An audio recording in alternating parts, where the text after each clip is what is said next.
ask this in his name. Amen. Amen. I pledge allegiance to the flag of the United States of America and to the republic for which it stands, one nation, under God, indivisible, with liberty and justice for all.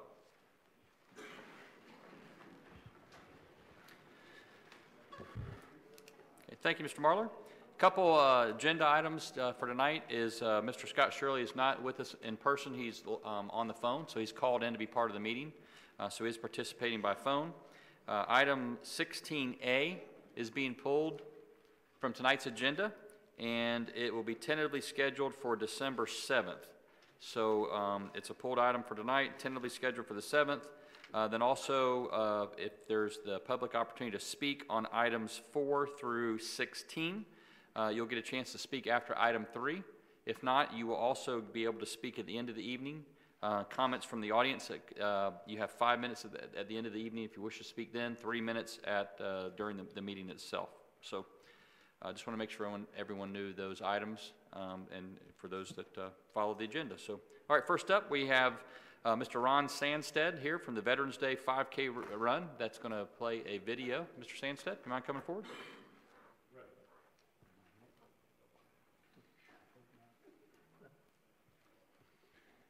My name's Ron Sandstead. My wife and I own Flutterby Antiques on Main Street. And as president of the Main Street Betterment Alliance, we just had a 5K run to raise money for veterans and veterans charities. And it was a great event. It was last Saturday. And the city was well represented. We had Mayor Ponder give the blessing. Mr. Marler sang the national anthem. And Jim Woods ran. And Jim Foreman was there cheering us all on. So we had some great food, and Sheriff's Posse helped us out a lot, and that was a great event. And I'd like to show this video that we have. It was put together by a young man named Bobby Wagner, 21-year-old, and it's really great. So if you would show it.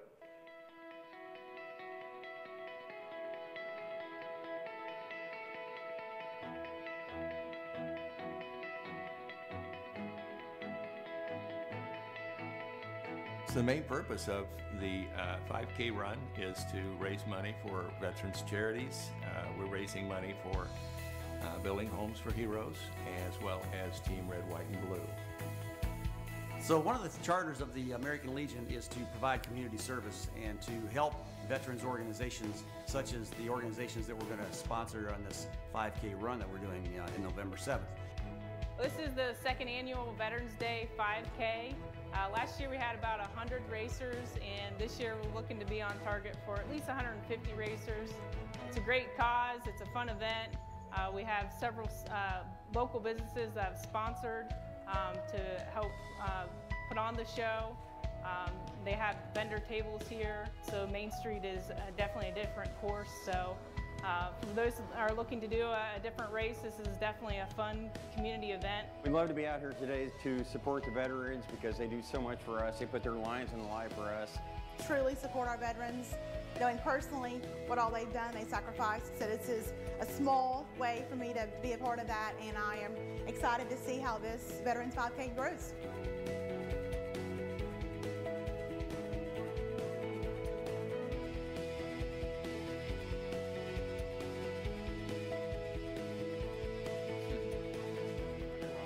Building Homes for Heroes provides mortgage-free homes to the combat wounded veterans from Iraq and Afghanistan. And they build these houses specifically designed for them to meet their needs, and they give them to them completely free, 100% no mortgage for them to live in. The mission for Team Red, White, and Blue, it's a national organization with local chapters. What we're here to do is to grab you out when you come out of the military and to bring you in with individuals who are still currently serving and those who want to support the military but don't know exactly how. And the best way is to be a group. Thank you. This is a great community event, and I'd like to invite, I know it's a year away, but I'd like to invite all of you guys to be there at the next one. Thank you. Mr. Sandstead, thank you so very much.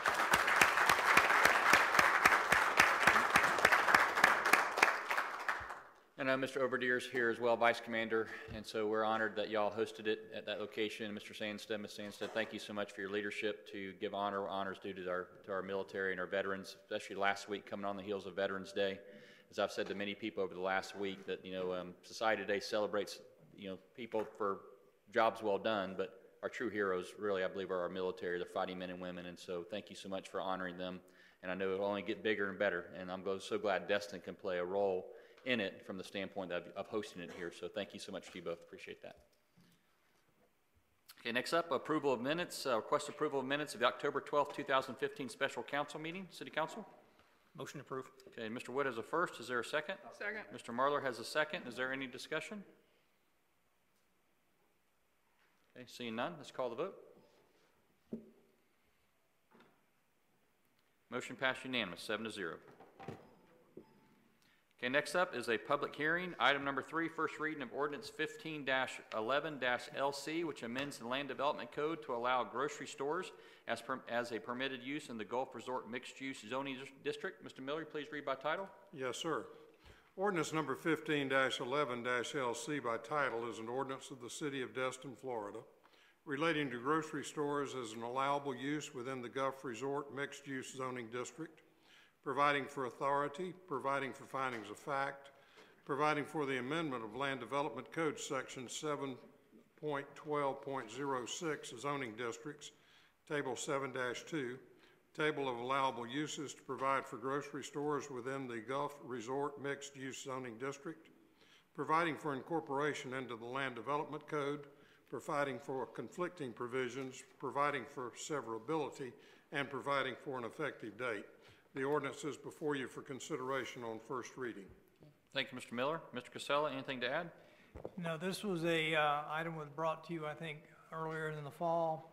I think the legislative sponsor on this was Councilor Woods. This was subsequently went to the LPA, and they recommended approval of this, and we would recommend approval to you. This would allow grocery stores in the Gulf Resort mixed use. Thank you, Mr. Casella. I know we received several emails today on it. This is a public hearing. We do have one person who filled out the blue card, but this is the time where any member of the public who wishes to speak for or against this item to please come forward. Mr. Moody, since you're up first, I will let you have the floor. Thank you, Mayor, Council, Mr. Casella, Shane Moody, President and CEO of the Destin Area Chamber of Commerce. I want to preface my comments by saying that my comments from the Chamber are not anti-business, not anti any specific business, or any type of business, so please keep that in mind. Several years ago, we spent a lot of time talking about targeted industries for the city of Destin, talking about economic diversification, creating the high-skill, high-wage jobs that we need here, so that we're not so reliant upon the industries that we have here now. And part of that was to preface E-Date so that we would have targeted industries that we could give the economic development tax exemptions to, along with the county. That's becoming more and more important that we do that because of how the state legislature is cutting Enterprise Florida's budget. There are not going to be very many state incentives. So it's going to be reliant upon us to get and recruit the kind of businesses that we need here by ourselves because the state's not going to have those incentives. We would caution you to change the zoning of this property to add something that's not in our targeted industries for Destin. I would ask you to consider, would we be better off to make sure that this goes into Class A office space or maybe some medical uses that bring in the kind of jobs and the kind of wages that we're looking for.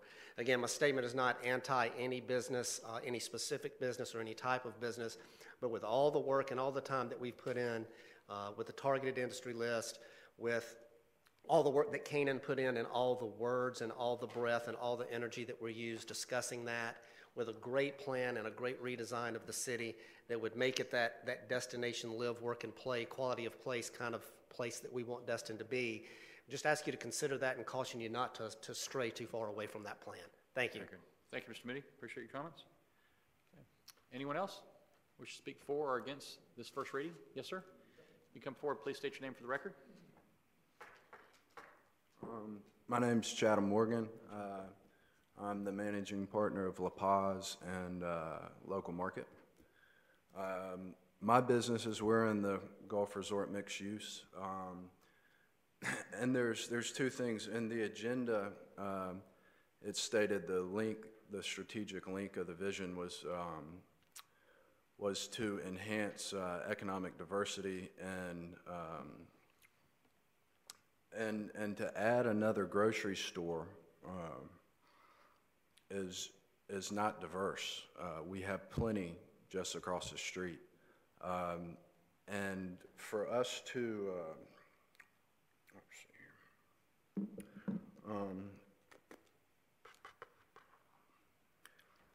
And the unit in question, the property in question, Shoreline Village Mall, I think it is. They're not renewing leases.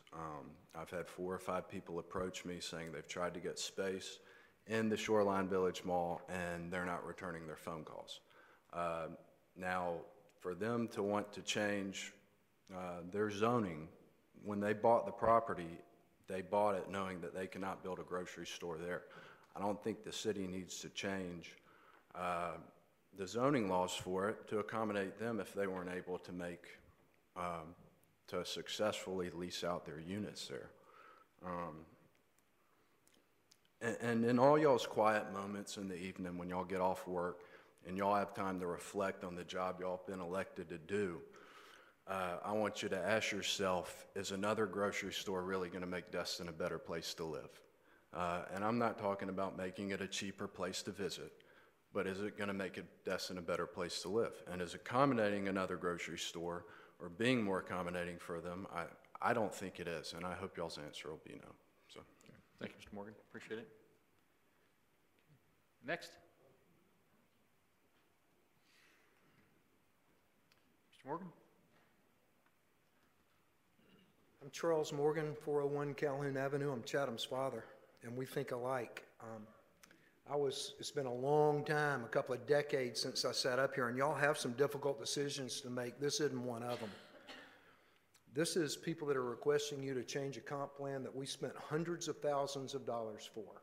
And as so often happens, we get these plans, we're working on one right now, and then as different councils come and go, we make changes in a piecemeal fashion, and that's kind of how we've ended up in this melange of stuff that we've got in this town, where we really don't have much of an identity. I'm one of the owners of the adjacent property, and I have no idea if this project will be good for my property values or bad. Flip a coin, I have no idea, but it's not good for the city of Destin. I think you'll find that these residents aren't requesting this. Residents don't want this. You've got an out-of-town developer, as we so often do, bringing in an out-of-town operator, as we often do, and a big box setup, which will hire lots of low-wage employees, paid lower than we pay our porters in our restaurants. This area is bereft of a labor force already. We're desperate for workers. Just coming here tonight when I drove by the dog park, I missed that. I would never have guessed that dog park would have been such a wonderful addition to our city. We need more parks, and we need more sidewalks, and we need more bike paths. We could use a swimming pool, but we don't need that. We need to focus all of our energy on making this city a better place to live. Every bit of it. Leave the tourism alone. If you leave it alone, I promise you it'll get better. This doesn't do that. So, thanks. Thank you, Mr. Morgan. Next. Yes, sir.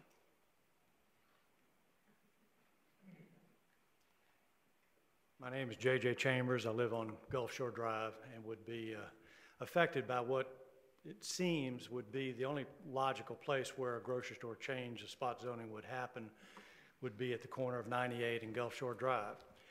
And I don't have a dog in this race, but I do enjoy a growing number of wonderful small businesses that have come into that corner. And they've come into the place where Gulf Shore, Shoreline Village is, with bric-a-brac, the DAC, gym, Capriccio, health food stores. And I've talked to a lot of people that have actually called over the last 6-8 months to the people that rent that, and they're not returning calls. It's clearly being cleared out to have a larger entity come in and buy it, and whatever that is, it apparently needs a grocery store. Because if you look at the area of this change, it just goes from Gulf Shore Drive down to, I think, Scenic 98. And I don't think you're going to be tearing out any of these condominiums down there. This seems to be the only spot that's going to be involved in it. And it's really been wonderful this past year or two to watch a lot of second generation people who are longtime local small business people, open businesses from Bric-a-Brac, was connected with a Red Bar, Chatham Morgan with local market in La Paz, and a number of other ones, Beauchamps. It's nice to see a new, growing, wonderful array of local businesses that are really providing a really nice quality of life. And from what I gather, what would come in a big box store, if it's a shortage of grocery stores, improve the light that changes that crosses the street, because there's two of them over there. There's Winn-Dixie and Target. So it's not an absence of grocery shopping there. We've got plenty of it. And from the parking or the traffic situation that would be created by what would likely come in and the removal of such wonderful local businesses, I don't think it would be in best interest of Destin or the residents. Thank you, Mr. Chambers. Appreciate it very much. Okay, next, Mr. Tadlock.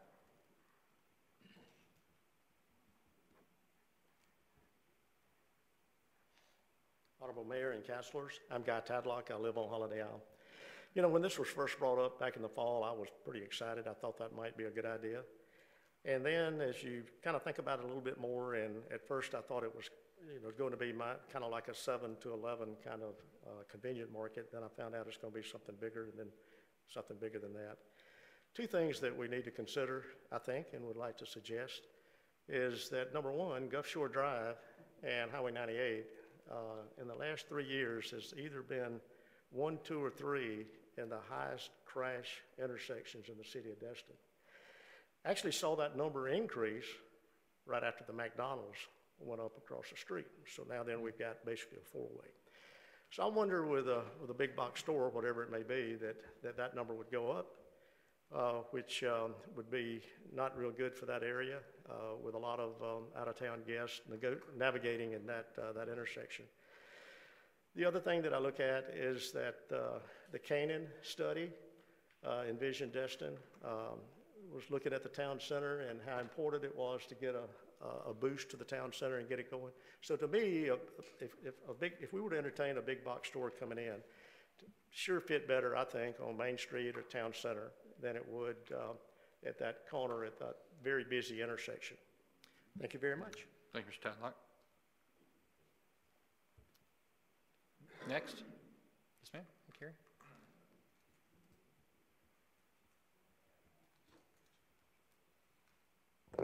Carrie Harbarger, 413 Spring Lane. Hi, y'all. Hi. Thanks for listening to me.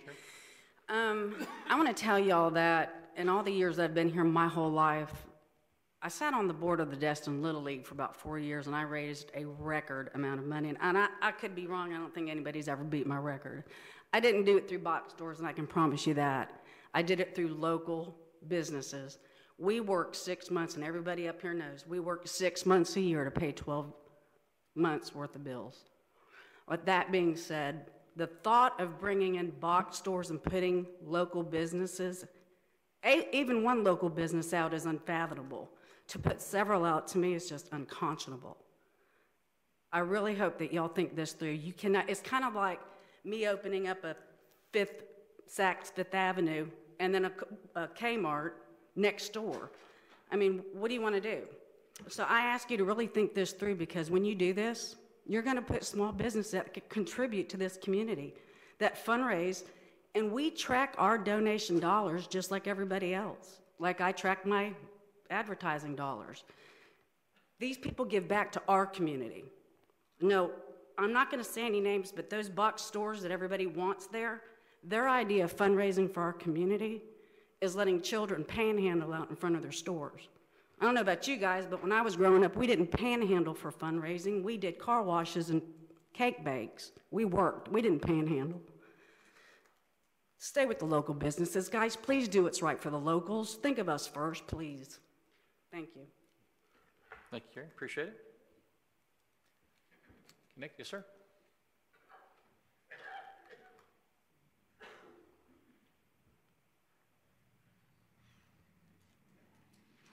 Hey, I'm John Abernathy. I'm president of Blackwater Resources. We are the company that redeveloped the Shoreline Mall, and I'm one of the owners of Shoreline. Came tonight, our property is one, I think, of several that would be affected by the rezoning, and we came tonight to listen, but I wasn't expecting quite the attack on our property specifics, since we're just one of a number. But I've been hearing several things, and I guess I just wanted to set the record straight a little bit. We haven't made any application for anything. Our interest is to be able to entertain calls for grocery and other things that we have on our property. We've made a pretty significant investment, so I kept hearing out of town this and out of town that. We may be out of town, but we've made a pretty significant investment in the community, and you've seen what we did to the Shoreline Center, how much we spent on it, what we did in the interior. So we've made a very large investment here. I've heard things from adjacent owners who, I don't know what their agenda is, talking about what we should and should not be able to do with our property while they do whatever they want with theirs. I've heard we're kicking bric-a-brac out. No, I did the lease with Fernando and Rodolfo Petit. They have 10-year lease. They're not going anywhere. So I feel like a lot of this rumor is not true. I'm not sure. I've heard that we're selling the whole tract all the way down to Blue Marlin. I see Jerry here. We just bought it. I'm just about finished with an agreement for a tenant to occupy the Blue Marlin building. It's not being torn down. We're not selling. So we would like to entertain calls that come in that have, grocery as an option. We are wanting to get this center fully leased up, and we have made a big investment. So again, I wasn't planning to do anything but listen, but as it seems like the attack is on us, just kind of want to set a few things straight there. Thanks. Thank you, Mr. Abernathy. Appreciate it. Next, Mr. Schuster.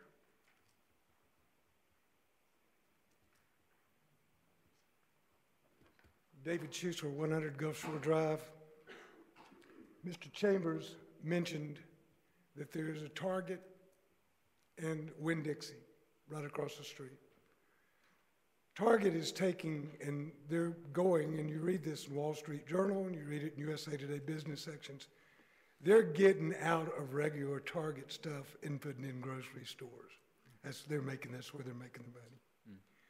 Also, what Mr. Chambers didn't mention, and I got to thinking, and I wasn't planning on speaking tonight either, but right down the road, you've got Walmart, which is the biggest grocery store in the world, within, quarter of a mile from where, maybe a half a mile from where the Shoreline Village towers are. And right down the road from that is going to be a Whole Foods. Enough said. Thank you. Thanks, Mr. Schuster. Appreciate it. Next, anyone else?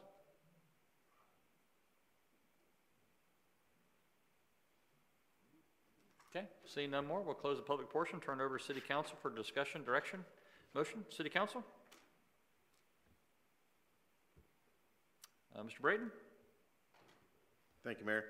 When this came about, when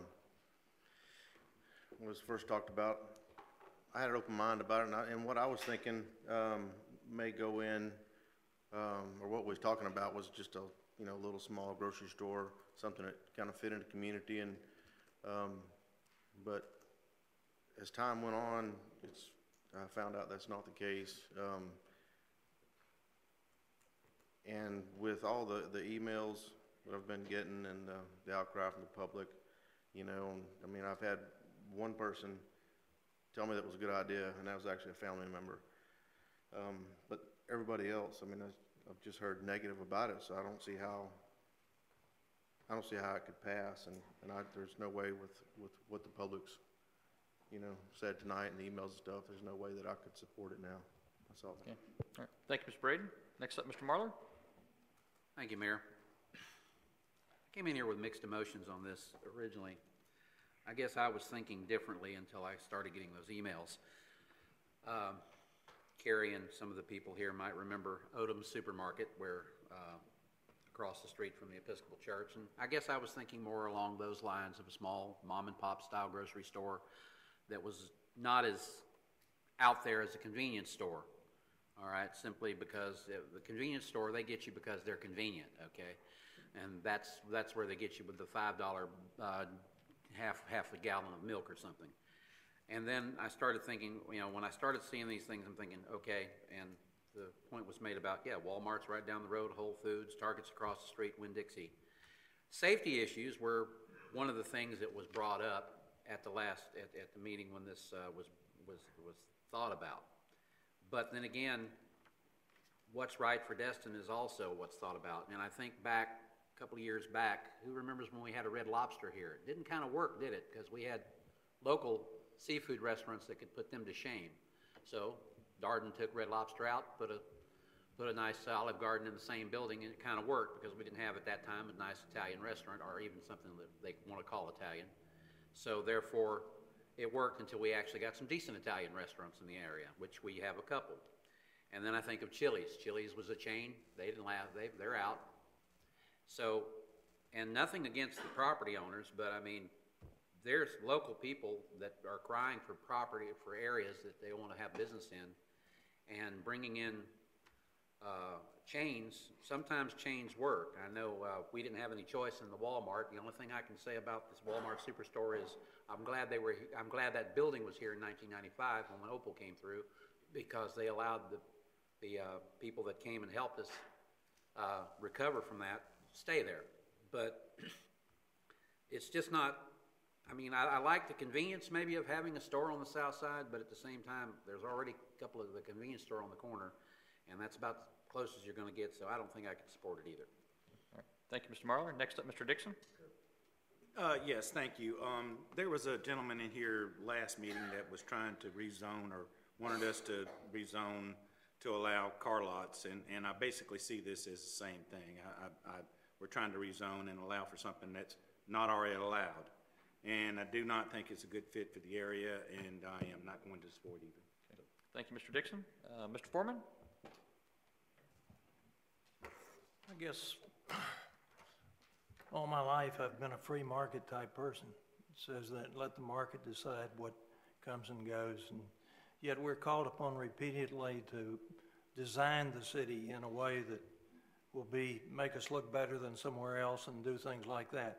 I don't have any particular thoughts on grocery there or not. I think what we were trying to do is we were trying to include the types of businesses in the GRMU areas that would be compatible with those kinds of businesses. And I can understand, I mean, whoever said that we have too many restaurants, you know, and things like that. It doesn't make a lot of sense sometimes when you say those things. Now, I understand what everybody is saying. They just don't want a grocery store there.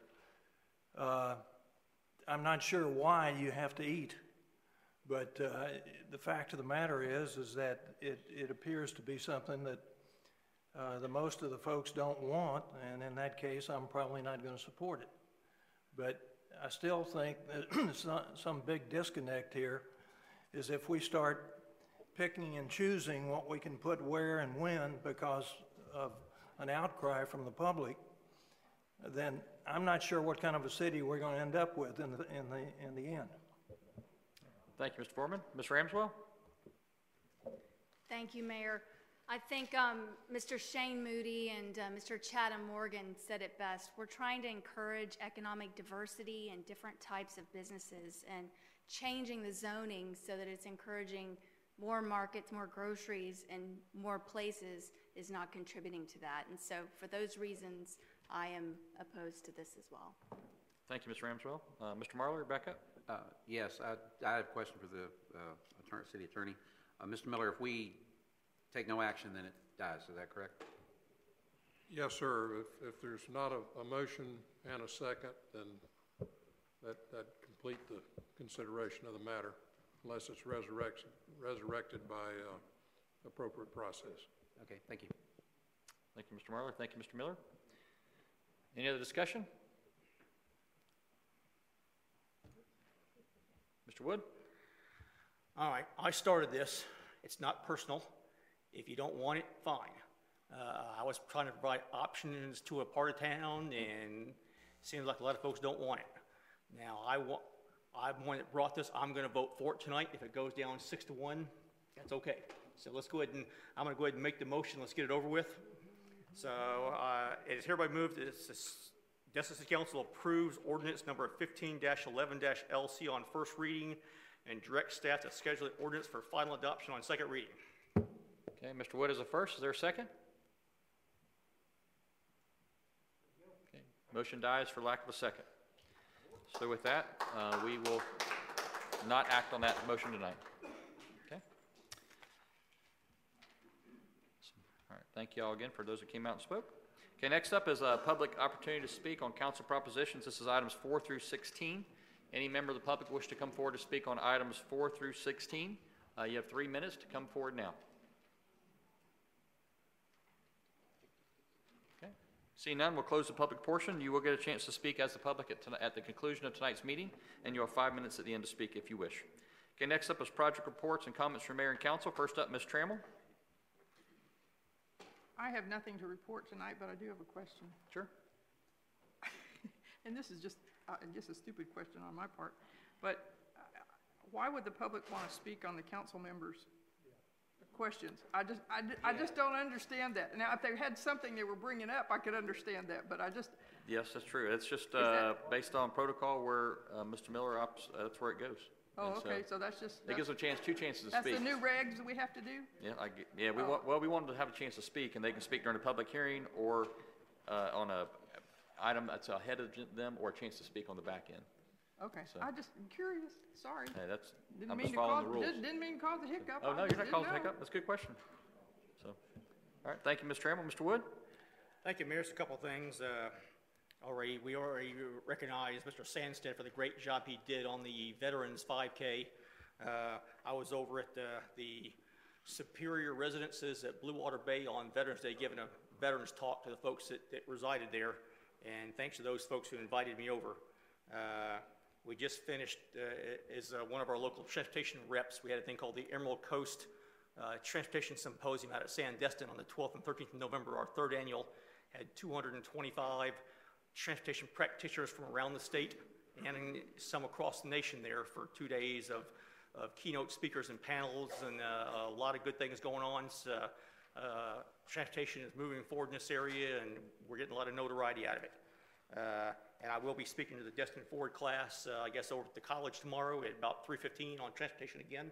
So I can't seem to shake the transportation issue, so appreciate it. Thanks a lot. All right. Thank you, Mr. Wood. Next up, Mr. Marler. Thank you, Mayor. First off, it was an honor to sing the national anthem on the American Legion property. My father was one of the founding members of the American Legion in Destin when it started, and was also a past commander many, many moons ago before he passed away. And so I enjoyed it, and yes, I will go ahead and tell you I'll be there next year to do the same thing if you want me to, so that's not a problem. I'm going to take a little thunder away from Mr. Casella on a couple of things. We do have the Christmas tree lighting coming up on the 3rd of December, since we won't have another meeting until then, after then. So that will be at 6 o'clock, I believe, at the community center, and I will be emceeing as usual. Also, the following night will be the Maddie Kelly Arts Christmas Sounds of the Seasons, which will be at Village Baptist Church, which includes all the various churches of the area, which I've been lending my voice, and Mr. Miller down here will be lending his voice from the Methodist Church. I'm lending mine from Village Baptist, and you'll see a lot of other churches there. And I believe our boat parade will be, our Christmas parade's coming up on the 12th, and our boat parade's coming up on the 13th. And I get to see the boat parade this year. Usually there's something going on at my church. So that's the only things I have tonight, Mayor. Thank you, Mr. Marler. Next up, Mr. Foreman. Yeah, I just wanted to reinforce what Mr. Wood said about the transportation symposium that we had there. These were high-level folks from all over the state, and they come in and you have various groups in there that discuss different subjects, and it's quite interesting to see how transportation fits in with the whole area, Northwest Florida, and Florida, and comparisons with other states in there. But it was an excellent symposium. The other thing is, of course, the 5K run. What it means to me, I've been a member of that particular post for 27 years. And the fact is, they're finally getting outside the walls and they're doing things in the community which are very helpful to the community as a whole. Plus, it's an attractive place to go now, where you have activities such as this. So I think for those of you that have not visited that location, I highly encourage you to do so. And particularly if you're a veteran, you ought to be a member. Okay. Thank you, Mr. Foreman. Next up, Mr. Dixon. Yes, thank you. I also like to congratulate the American Legion on what they were doing with the run walk. I apologize, I was going to be there, but I was not able to make it. My father was like Mr. Martyrs, was either a founding drinker or member. I don't remember exactly which, but it was one or the other. But yeah. But anyway as well. And I would like to see us maybe put a little effort, maybe put one of our committees to look at this. But we have so many veterans in this area. I would love to see us do. I know that we take up the highway on our Christmas parades and stuff like that. But if we could work out some sort of maybe a nighttime parade, down Main Street or something like that. I would love to see the city take a bigger role in trying to get some sort of a Veterans Day parade out there or something like that. As I said, we've got so many veterans that live in this area, and I just think that we need to do a better job in recognizing those. Although I do applaud the VFW and everything, or I'm not VFW, but the American Legion for everything they do, and the VFW, I'm sure. But just wanted to say that and to see whether or not we maybe could work out something to where we could do a little bit more as a city. So, thank you. Great. Thank you, Mr. Dixon. Appreciate that. Next up, Ms. Ramswell. Thank you, Mayor. I wanted to start off with something positive. I got some great reports from the public about members of our staff, including the Recreation Department, Public Works, Public Safety, all going out during red tide and really helping out in terms of doing something with the fish, trying to get them off the beach and placing them so they wouldn't sit there and rot. So I want to really thank the staff for doing that, because I know it could really turn out to be not such a pleasant mess. I wanted to follow up on a few things, a few items that had been discussed, status checks, if you will. The first one I wanted to check on, what we had talked back in June and April about the online tracking system for the code enforcement, and I know at the time there was an issue with the software. Where are we on that now? Let Mr. Warren address that issue and give you a more current status than I would be able to. Yes, code enforcement is online with the software and has been using it to track their cases. We have been implementing it with our existing help desk system, and if our customers are used to using our help desk system, if they submit something through that, they receive their case information where they can track it online through that system. So we advise everyone to continue to go to our website, cityofdestin.com. You'll see City Help Desk, and they could submit and track everything through that. That's great. Good. I'm glad to hear that. Now, wasn't there going to be the capability for the council to actually be able to check on, sort of see where the code enforcement officers are on a day-to-day basis and that sort of a thing? Yes, and what we can do is we can set up some sessions with you guys so that we can show you how to use that, and we can set that up over the next couple of weeks. Great, thank you. Signage. I know we've talked about this a couple times. The first one was, it's been a year now. I've been asking since October of 2014 about the dip sign. And the last update I had was August 3rd. City Manager, you said you were going to check with Transfield and get an update on that? David, because he's been talking to Transfield, but my understanding they're not going to install requested that, or posed the question to DOT, and they're not going to put a sign up. What they're working on right now, and I know they've been working on it for quite a while, and we can't seem to get a very accurate response as well, but they're looking at either replacing the storm pipe altogether from essentially from Airport Road to Gulf Shore Drive. It's a 60-inch pipe. It's quite a large pipe. Or they're looking at putting a liner in the pipe. And one of the other things that makes it more complicated is that we have the 3R project coming up in about 3 years. So they're more apt to wait until and coordinate that with the 3R project so they don't have road work twice. So, but they are keeping an eye on the area that you're calling a dip, and to make sure that that doesn't continue to subside, and they're trying to keep that as level as possible. Well, I'm curious as to their response, because obviously this has become a situation at times where it has sunk to the point where people are being bounced off motorcycles. I mean, I've actually gotten calls about that. So how have they responded to the fact that they don't want to address this right now because of the 3R project, but yet we have something that can be construed as a pretty serious safety hazard? They're keeping their eye on it to continue to put asphalt in that location. They've also made some repairs to the box itself that's underneath the pavement. It had substantial voids that during heavy rainfalls were pulling the sand, you know, from underneath the pavement and causing the pavement to dip. So, sure, I mean, I understand that, but you'd think that they'd be on board with putting a simple sign there as a warning to folks. What was their rationale for not allowing or going forth with a sign? well, they gave me no rationale, and They just said no. They would prefer to keep the pavement level than actually give up and say this is a permanent dip, I would imagine. So they're actually addressing it as often as necessary, I believe. Sometimes that dip occurs in a day, and we call them immediately. Exactly. And we call them immediately so they can come, and they typically do respond that very day. Well, if you're telling me then that every time we start having a problem, they're on it immediately with concrete, I can sort of let it go. But to me, that's just not a satisfactory response, not from you, but from FDOT.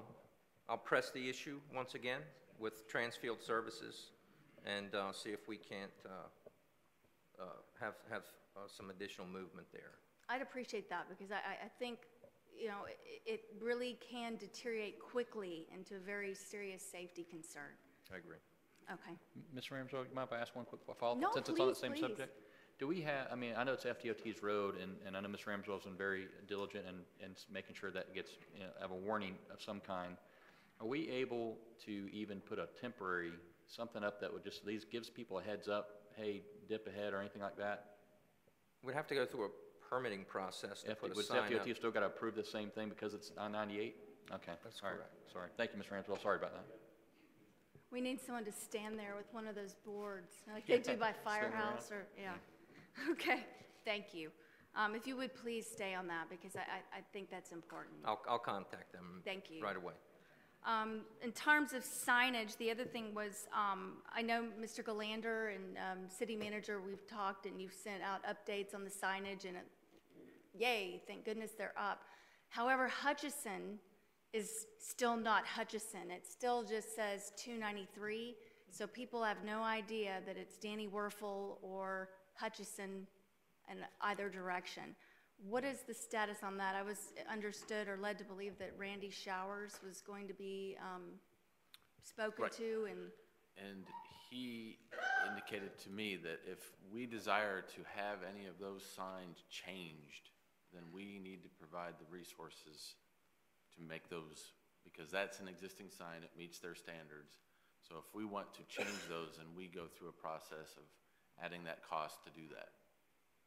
So until that sign fails or they need to replace it, then they'll maintain that.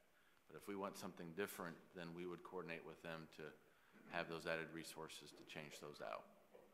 Okay, that's the first time I've heard that about us having to pay the resources for that sign. I've mentioned before, if there's any differences of the signs that they have existing up there that they've planned and have put up, anything above and beyond what their standards are, then we would be responsible for those Sure, resources. I hear what you're saying, but I mean, the signage is not accurately reflecting the street names, so to me, it's an inaccurate sign. But that's a personal opinion, so. They misspelled Matthew Boulevard, and they still ain't changed that one either. There you go. I think there's, what does that represent? and I think there's a lot like our specialty signage that's on the mast arms, especially around the Gulf Shore Drive intersection. Those are beginning to, so they'll put up what their standards are, but if we want the specialized signs, we have to go above and beyond even those. So it's an exercise of knowing what kind of signs we need to replace. So with that in mind, then let me ask you a question. Who named the street Danny Warfel Way in Hutchison? The county comes up with the names? The Danny Warfel Way, that's done through the legislative process at the state level to identify. So that's a federal. That's a state legislation. State. To name it that.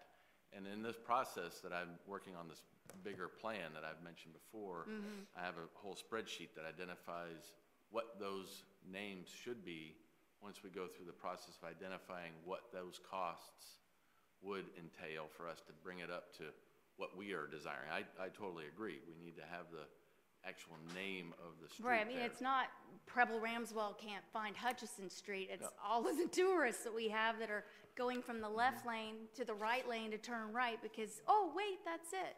Because the signage is improper. And I think that's what it boils down to is it's improper signage. Well, it's right. It's an accurate reflection of what that road is, county road or state road 293 or whatnot. It's just time dictates or resources dictate when we can change those out. And what I want to do, as I've mentioned before, get some time to provide that documentation, get that to the Public Works, Public Safety, try to find those costs so we can preface this as we work into the strategic planning session, allocate funds to make those changes. That's what I'm working towards. All right, well, I don't want to beat a dead horse, although I already have, but No, I just, to me, we're trying to ease traffic concerns. We're trying to help the tourists figure out where they're going, and these are all parts of the process. And the fact that we have a sign that's got a street misspelled and that they don't want to help replace or repair or improve existing signage that is misleading, I think that's something worth fighting for. Well, I hope they're not unwilling to replace or maintain. It's just those above and beyond. And I'll continue, yes, I work with Mr. Showers. I work with Jason Autry at the county level continually, so I'll keep working that. So it's on my list. Yep. All right, thank you. The next thing, I was made aware of the fact that the city had failed to meet the September 20th for filing our Year 2 stormwater report. Has that been done? Under the NPDS?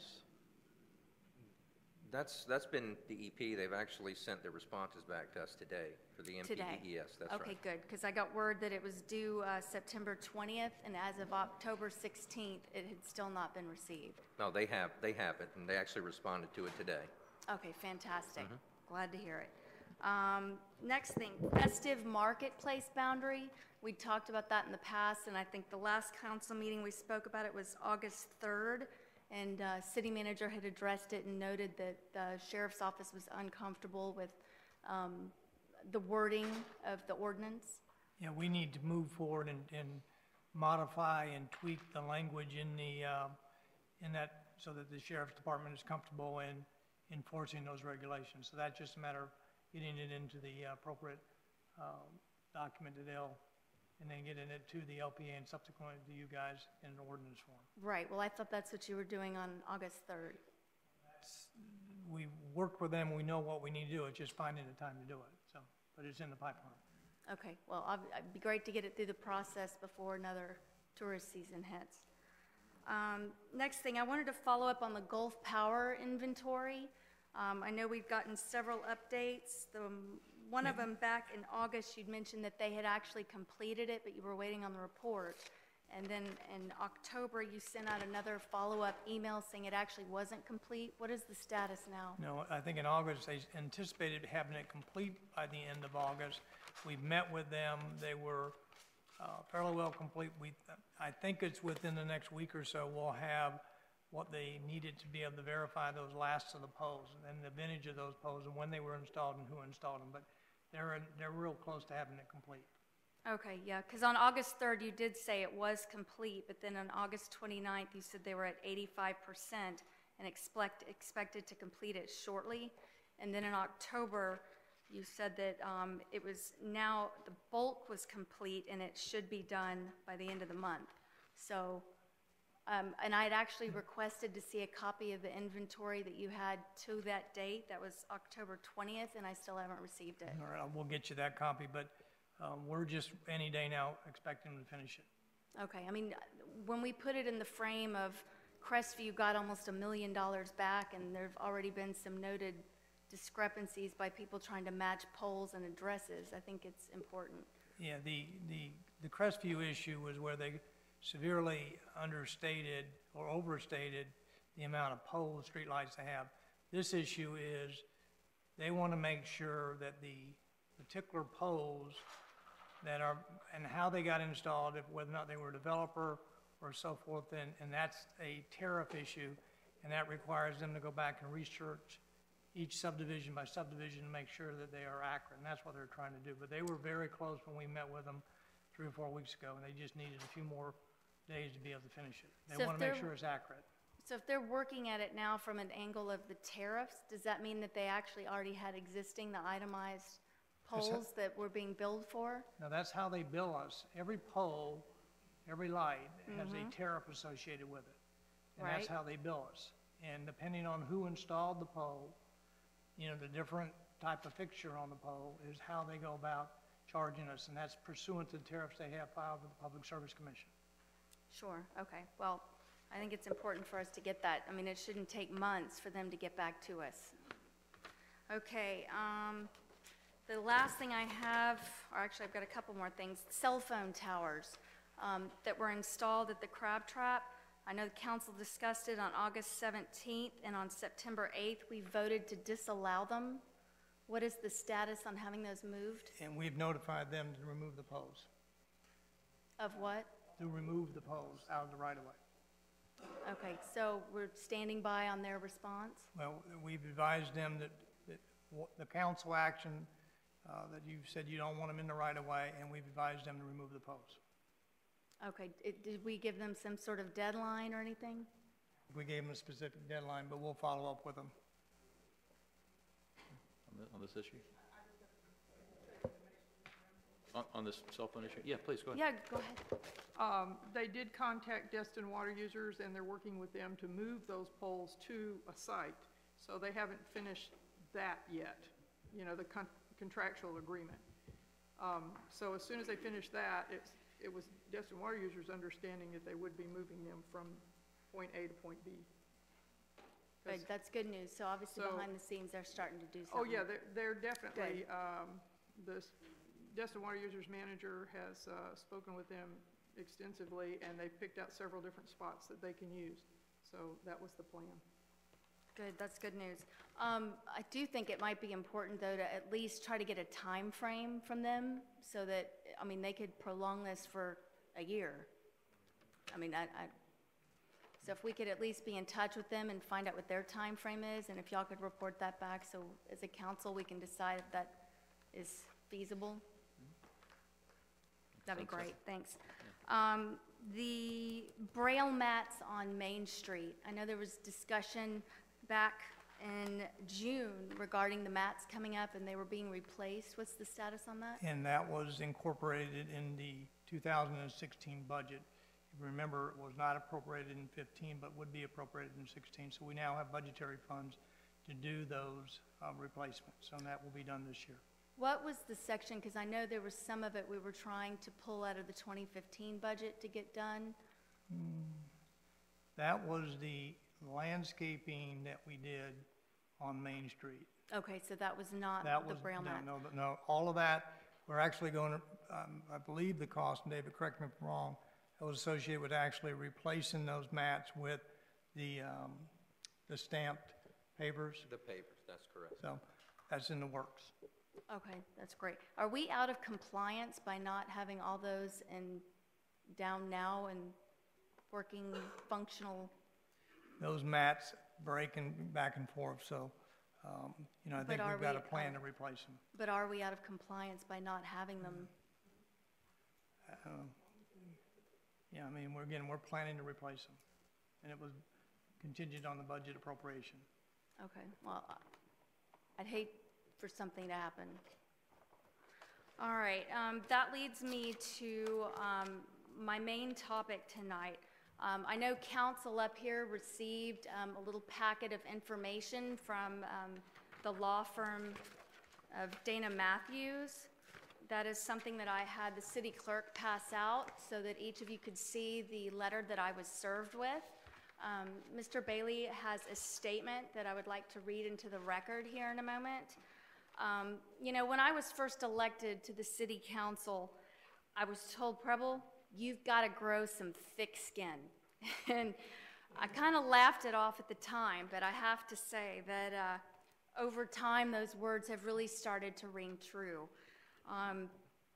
There's a lot going on in Destin that's out of the sunshine, and when you start messing with the status quo, you start becoming the subject of intimidation. And in the last 3 weeks, I've had 2 separate incidences of intimidation. And what I'm getting ready to read to you addresses the second incident. City Council, City Manager, City Staff, and citizens of Destin.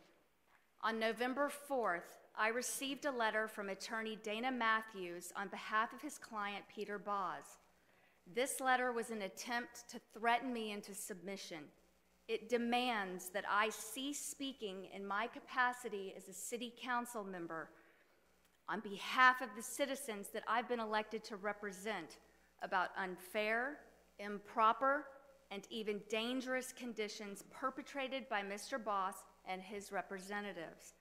The letter stated that they are prepared to seek all legal remedies against me, including compensatory and punitive damages, unless I publish letters of retraction within 10 days in both newspapers as well as on my own website, and cease and desist any disparaging communications about Mr. Boz or any of his businesses. This threat is about an email that I wrote within my scope of duties as a council member to our city manager, Greg Casella, back in August. The email detailed concerns about the public's ability to use the Osteen Public Beach access and safely swim in the water there. It was made public as part of a public records request by a citizen and published on August 25th in its entirety on social media.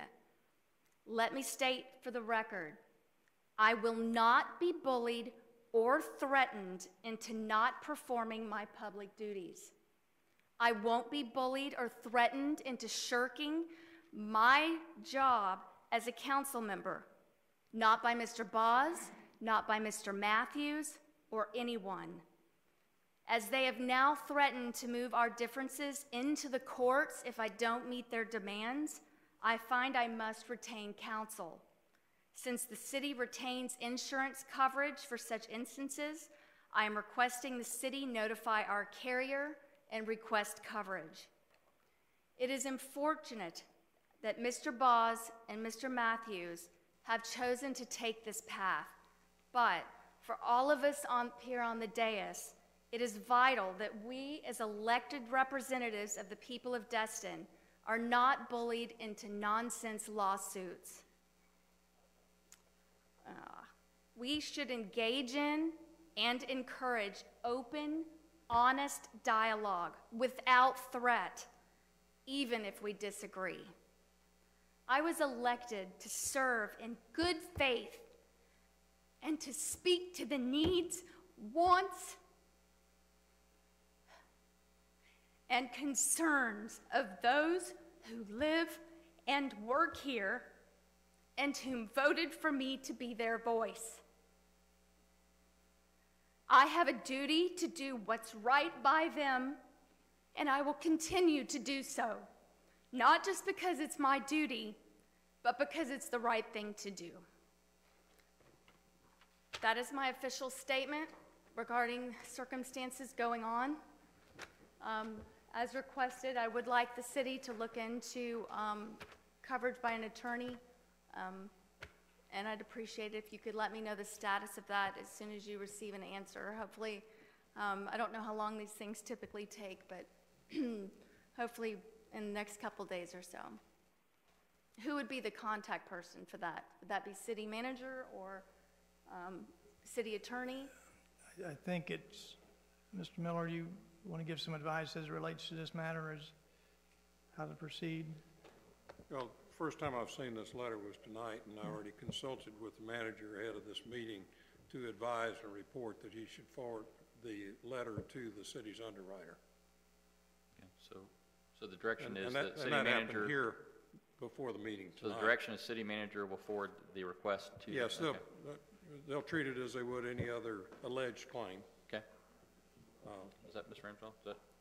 That's great, and I do have supporting documentation for each and every point made in Mr. Matthews' letter. Excellent. Again, sometimes they move very quickly, sometimes they don't move quickly, so I can't tell you how quick they will respond to whether or not there is coverage or not, but we will refer this to the city's insurance carrier to see what their response is. Can you just give her the assurance that it'll be done post haste? We'll do that tomorrow, so.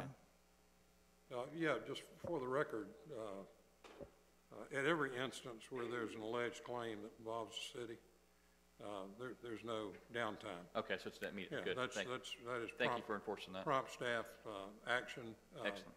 by the city, under the city manager's direction, sometimes mine, to the, of course, the person under his authority, which is our claims management official. Thanks. Thank you, Mr. Miller. Appreciate that. And thank you, Mr. Casella. Great. Thank you all very much, and that's all I have. Thank you, Ms. Ramswell. Appreciate your comment. Mr. Braden? Thank you, Mayor. I had a question for our city engineer. Are you involved in that Hutchison Street project down there? Yeah, our department is. I've been working just down the street from there, and I travel that Hutchison Street a couple times a day. They started pouring that sidewalk last week, and I'm here to tell you, we're definitely getting our money's worth down there. If every sidewalk in this town was poured like they're pouring those, we'd never be back fixing them again, I can tell you that. That's an amazing job they're doing down there. Also want to bring up, we're talking about Christmas. Doesn't the city give out an award for the best decorated house? Is there nothing that we can do for US 98 as far as giving an award for a business that? There is? Yeah, we do businesses already. Okay. Really? Yeah. We've got Sections and Hog's Breath. Not the only one I know that participates in that, I guess. Well, we do have, competition for businesses. Yep. Business is one of the categories, a nonprofit or sometimes which might be a homeowners association or another organization such as a church is another one. Then the residential, and then the most craziest decorated one is the fourth category. So,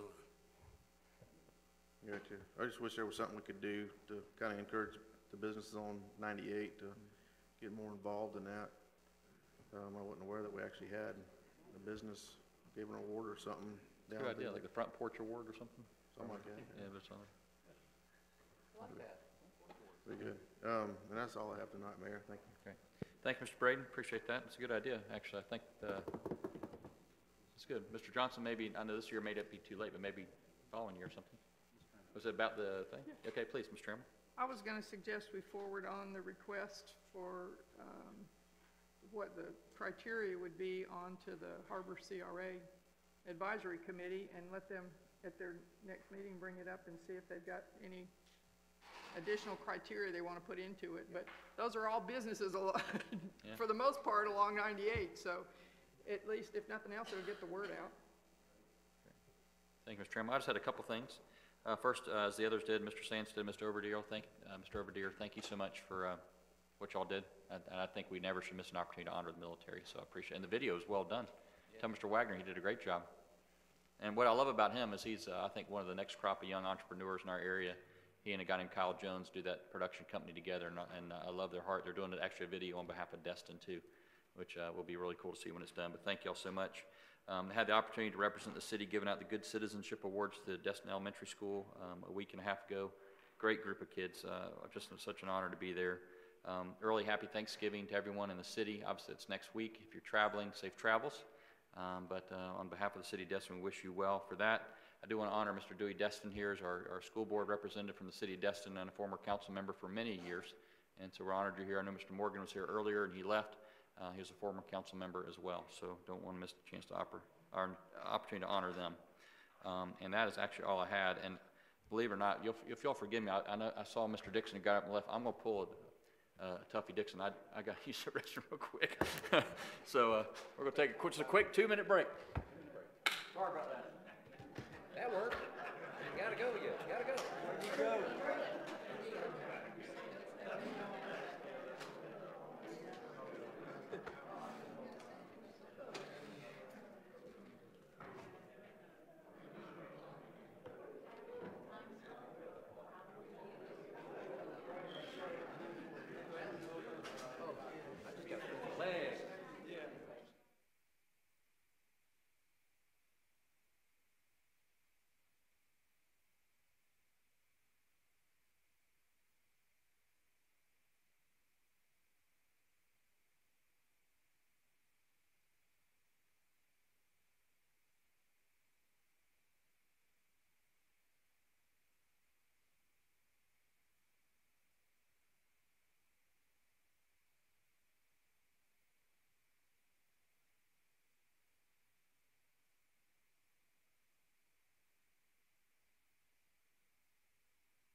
All right, we'll go ahead and start calling the meeting back to order.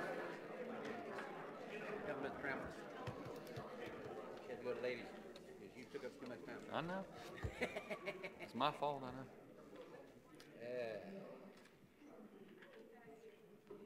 Is Mr. Miller? Mr. Miller, pick up the white courtesy phone. Here it is. Okay, good.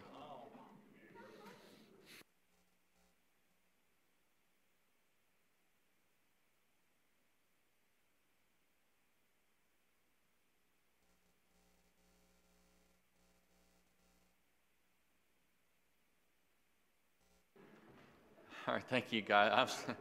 I apologize to y'all. I'm sorry about that. With that, thank you for your patience with me. But we will call the meeting back to order, and we've gone through item through 11. Now next up is staff reports and recommendations. First up, Mr. Miller. No additional items, Mayor. Thank you, Mr. Miller. Mr. Shirley, do you have anything?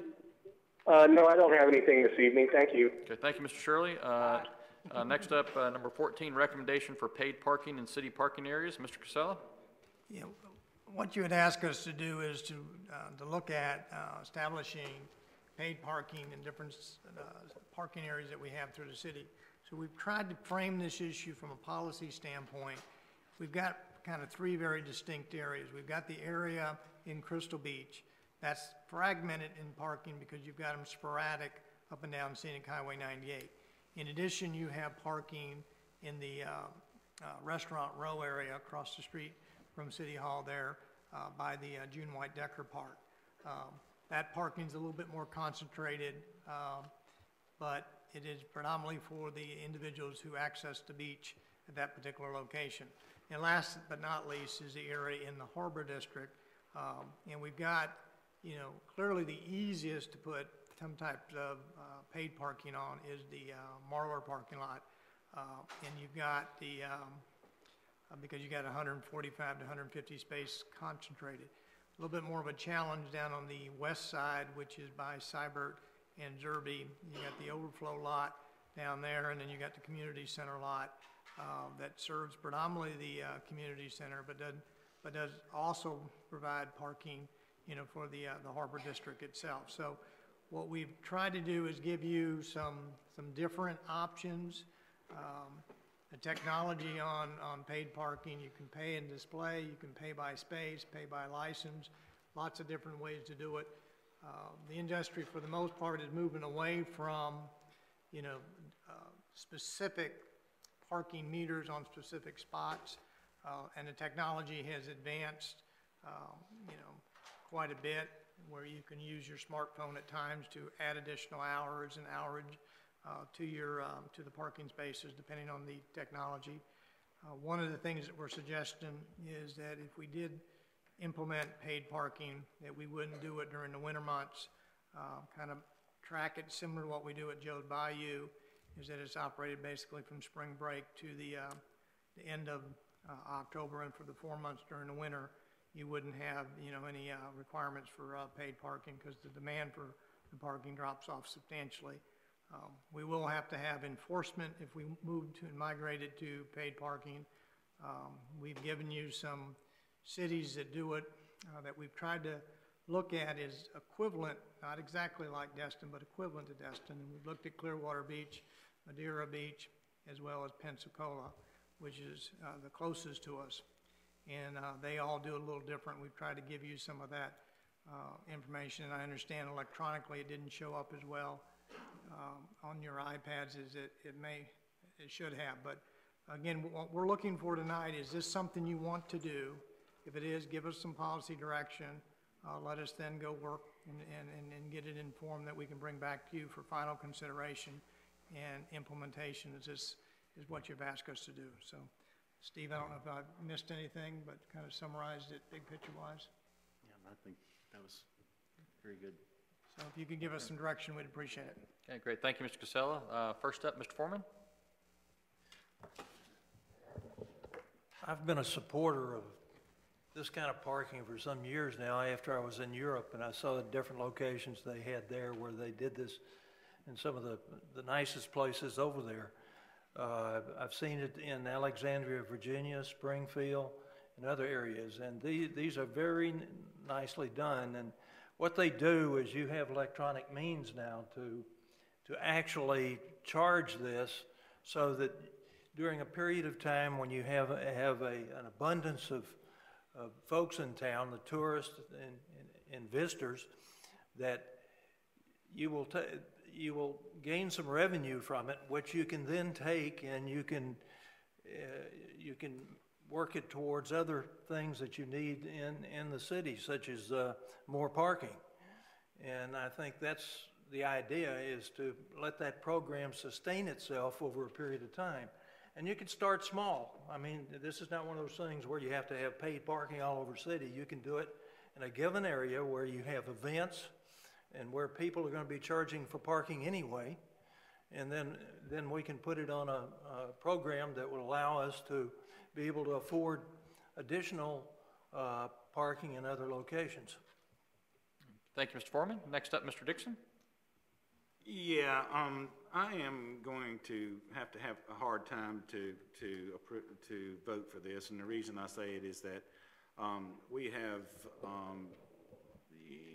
have very few parking spaces that are on the beach, and to start charging when we haven't been charging for those, and I can understand if we had large parking lots that were well lit and everything else that were on the beach or near the beach or something like that, to maybe do it. And I could understand if we were going to build a parking garage, and I certainly wouldn't mind doing it. But this looks like just another way that we can raise money and dig into the taxpayers and the visitors that come, and I really am not going to at this time be able to support it. I do know too that with the parking meters and the way that they're set up and everything, that now it's probably where we would only get 50 cents on the dollar, because we're paying the company that's collecting this stuff a tremendous fee, and they have provided the machines, and I know there's a lot of different ways to do it, but I am for now not going to be able to support something that basically the people have been able to get for free for a long time, and I just, if it was a project where we were going to, like I said, build a parking garage or something to that effect, then certainly I would be willing to look at it. But as of now, no. Thank you. Okay. All right. Thank you, Mr. Dixon. Next up, Ms. Ramswell. Thank you, Mayor. One of the things I like about this idea, and I'm not for it universally all over Destin, but one of the things I see as a bonus is the fact that you can add a surcharge to any parking fines that will pay for school crossing guards. So I think that's an aspect that we should consider. I had brought this forth to city manager, and I know they looked into it and confirmed that that is a possibility. So one of the things I like about it. Thank you, Ms. Ramswell. Mr. Braden? Thanks, Mayor. Can we actually enforce this if people are parking there and don't pay? Yeah, we would set up and put up the parking meters where, depending on the location, put the parking meters, and if you violate, you would get a parking ticket. We'd have to have enforcement personnel to do that, and then there would be parking tickets and so forth. So if they don't pay the parking ticket, they go in front of the magistrate? Not the magistrate. They would be basically given a parking citation like they are right now. If they violate. And you don't pay that, and then you can impact your license. so it actually will impact your license.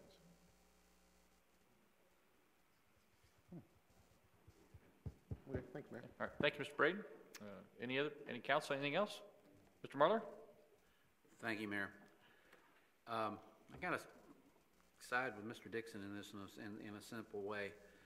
I like the idea, I like the concept, and if and when we finally get around to actual parking garages, I think it would be great because it might help us. But I don't want to leave bad taste in any more of our tourism's mouth, because, I mean, we have places where they tow them off all the time because they'll claim they're not parked right, and they are, and I've seen that happen. So at this time, I can't see a reason to support it either, because I don't want to turn people away. I mean, the concept for the idea is perfect if we get some parking garages, but we're already having enough problems filling the Marler parking lot now during the summer months because we're trying to get them to go down there, so I don't think that's going to help us none.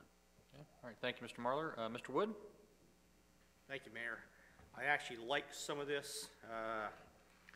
I think maybe like Ms. Ramsell, I wouldn't want to do it everywhere, but I think we could do a pilot program at Marler to see how it works. I would want to do it everywhere until we try it someplace to make sure it works first. I'm a little concerned by looks like I don't think a majority to want to do this right now. At least that's not what I hear so far. So what I don't want this to turn into is another Marlar Street for the next 3.5 years, arguing over traffic signals or crosswalks. One vote we want it, next vote we don't, and this goes on for 3 or 4 years. We don't need to go through that again. If we're going to support it, we need to support it. If not, not. But we need to be a little more clear. I mean, I like to pay by space specifically, and if we could try that at the Martel lot and see how it works, and if we can get it on an app on a phone, so if you can extend it, if you're in a restaurant, don't want to have to walk back out and do more cash in the slot or whatever it is, you can do it on your phones. I wouldn't mind trying it out and see how it works. Every tourism location that I ever visit, ever, I pay to park. Now, when I go to a big city, because I ride transit and trains and buses, I don't pay to park because I don't run a car. But when I go to Chicago, if I pay, there's many places that are as much as $40 a day to park. When I go to Gatlinburg, I'm paying usually $6. They have little lots all over town with a little arm. You pay, arm goes up, you go in. You either pay or you don't go in. So, I mean, pay parking is done all over the place. I'm sensitive to the issue that we haven't done it here before. You know, we went through this thing with the Joe's Bayou in the beach. We gave it, and then we tried to pay for it, and then we took part of that away. So when you give somebody something for free all their life and try to charge it, it's kind of like Indian giving. So that's a little tough to put up with, but I think we ought to try this and see how it works. But I'm okay with it, but I'm not sure that I'm hearing 4 voices that really want to do this up here. So I'd like to hear a little more affirmative and less waffling. So I'm not hearing it yet, so thanks. Thank you. Thank you, Mr. Wood. Ms. Trammell? I can make waffles. I'm just teasing. No, I'm teasing. I think we as a council have the authority and the power to determine if we want to say the pay by space or whatever we choose to do, and the proceeds can go toward building the next level on the parking garage. We have that authority to designate those proceeds to go to that. So if we want to do that and someone wants to make the motion to do that tonight, I think it's an excellent way to try to figure out how in the world we're going to get that, because they don't come for free. The next thing I think we need to consider is we have told all the businesses along the harbor that they have told us they need extra parking. We've told them we need their workers to park in the city lot, and now we're going to charge them. I think that's kind of a little weird, but if there's some way that we can manage giving them a pass or something, that if you work in one of the restaurants, you can park here and walk across the street and not have to pay for it, then I think that's a little different. Because I know that all business owners down in the harbor will say that, you know, having your customers closer to your business is better than your workers necessarily taking up all your spaces. So I think that has to be worked out as well. But I witnessed when we had the fall festival up at the community center, that was an event, and it was for Destin residents as well as guests, whoever wanted to come. And I got there early because my granddaughter was helping with the event. And one whole row facing the lower parking lot there by the community center was filling up really fast. And I thought, well, who are these people? And they all got out, and they belonged to one restaurant. One restaurant. And they didn't have to cross 98. So here we have a special event for our community, and we can't even get our community to park there to attend the event because we have others parking there as well. So somehow we've got to work out parking so that when we do have something, we can do it that way. I am all for paying to park during large events like our festival. Every other lot in this town pays to park. Why we're not paying to park during that, I don't know.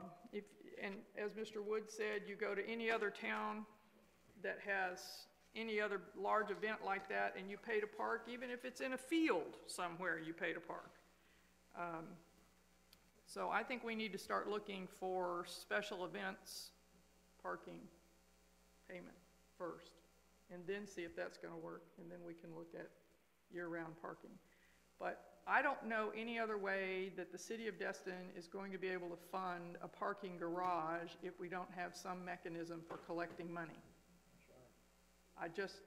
And I don't know what that mechanism is, but we're not gonna have it until we determine that. It may be a combination of paid parking and something else, I don't know. But parking garages are hugely expensive. And we're better off paying up front than we are paying later. Thank you. Thank you, Ms. Trammell. Mr. Foreman? Yeah, I think the original question here was to get an idea about what we would even consider.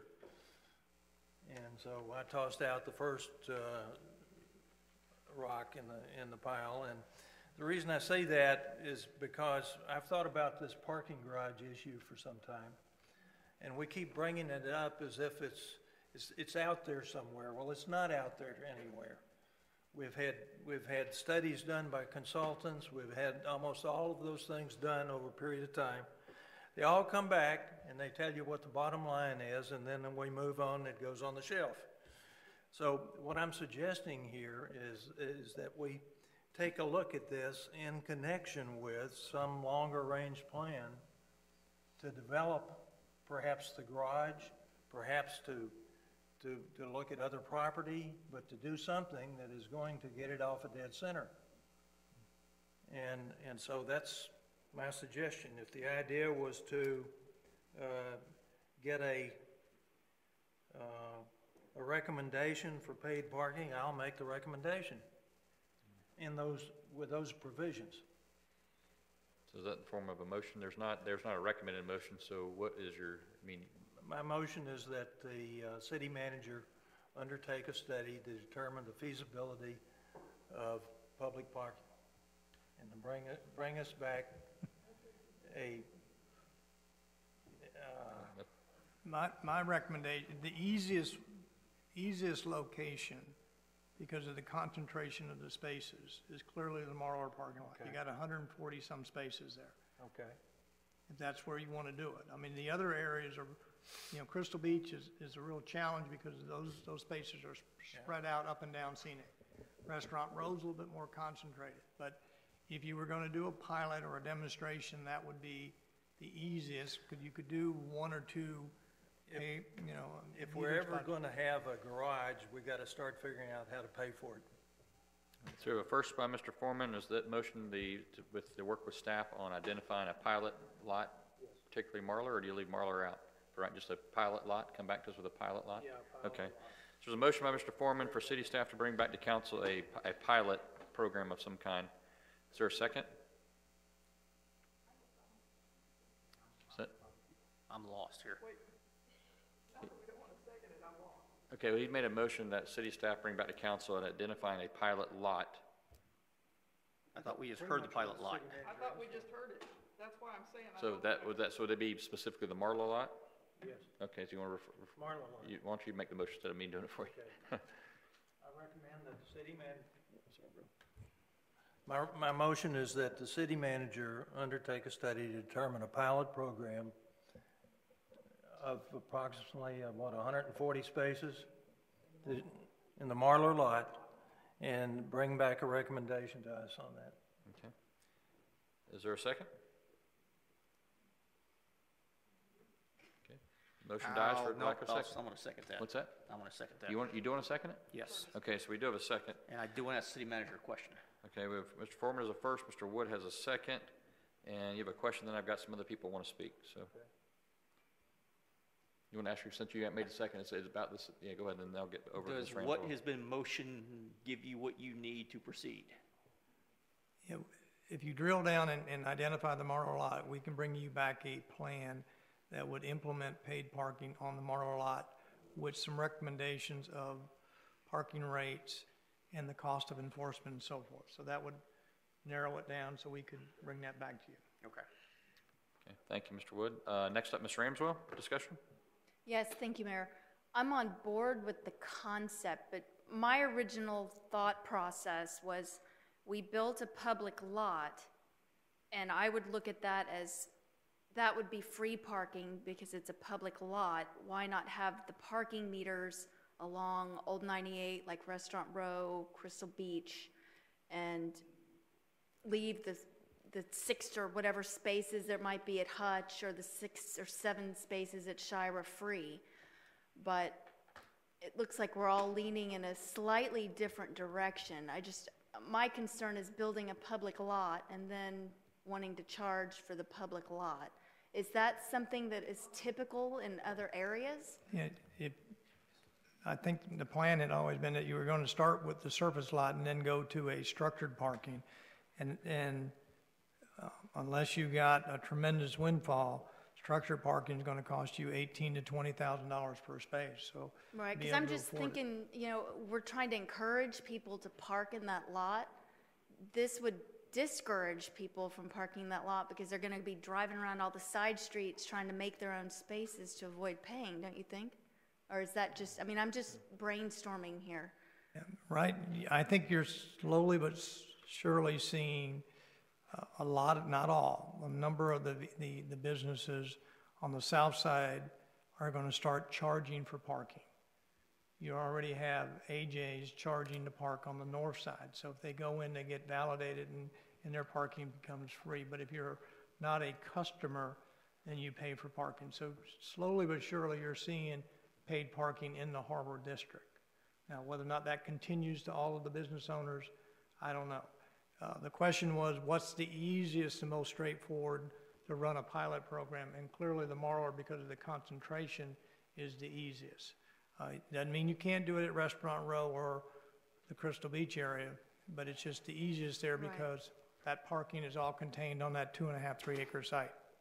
I'd be curious to hear some of the fellow council's thoughts on whether charging in our public lot would discourage people rather than encourage.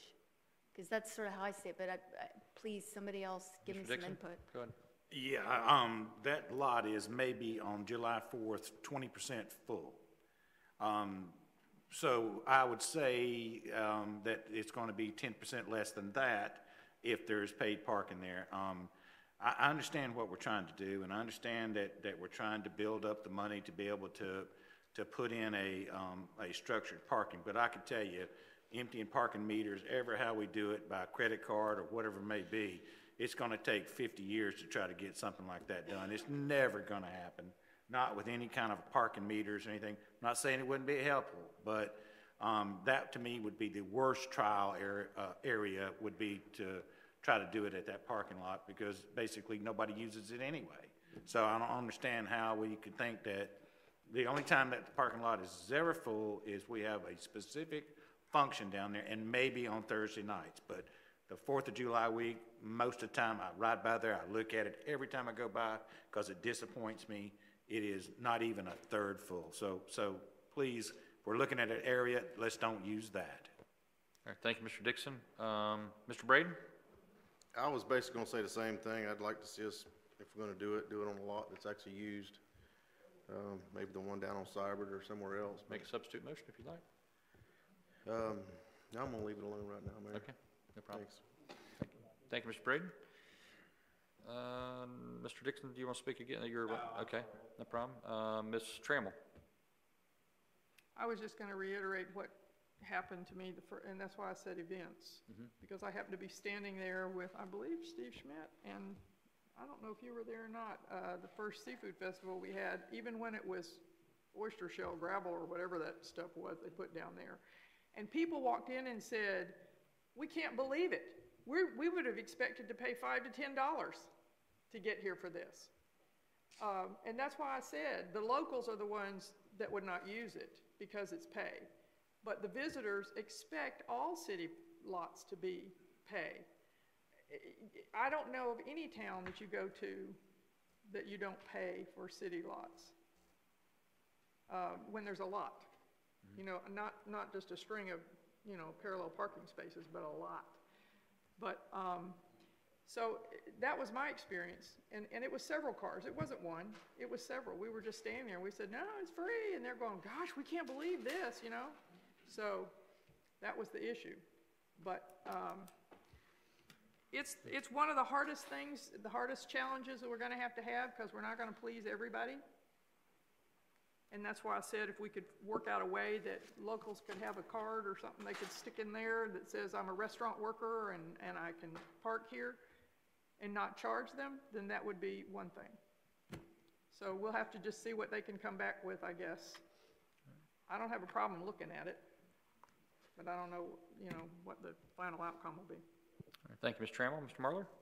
Thank you, Mayor. One thing that I have brought up for many years, including my last terms and this one here, is a public-private partnership on getting the parking garages built. We have the land, we just don't have the money to build the parking garages. There are people out there that will build it, maintain it, do a right type of, I guess, fee, and then we do it just like we do with, you know, with our CRAs. You sunset it at a particular time, and then everything, they've made their profit back, and we turn around and we can take it and keep it from there. I still think that's one avenue we need to look at, and I'll get with Mr. Casella on that later on, but I think that's another avenue to look at for parking garages. Then I can see doing a payway. All right, thank you, Mr. Marler. Mr. Casella, what, I mean, I know, I'm trying to think long-term. I mean, obviously this is, if we just think for just up at this moment in time, there's gonna be a lot of differencing of opinions, and I understand each one of them.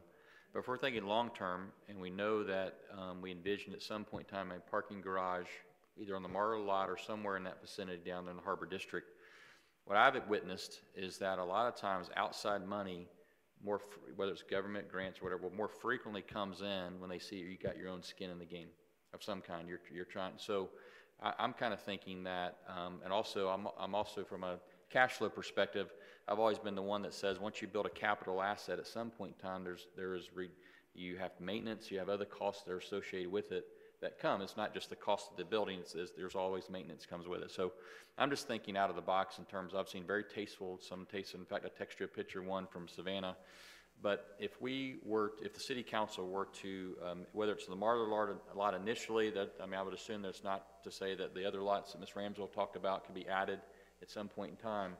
But if we started something and positioned ourselves where we had a revenue stream and we later needed to bond that somehow, or whatever the case may be, would it make us more attractive for outside money to come in to help us complete that parking garage? You know, I think at some point,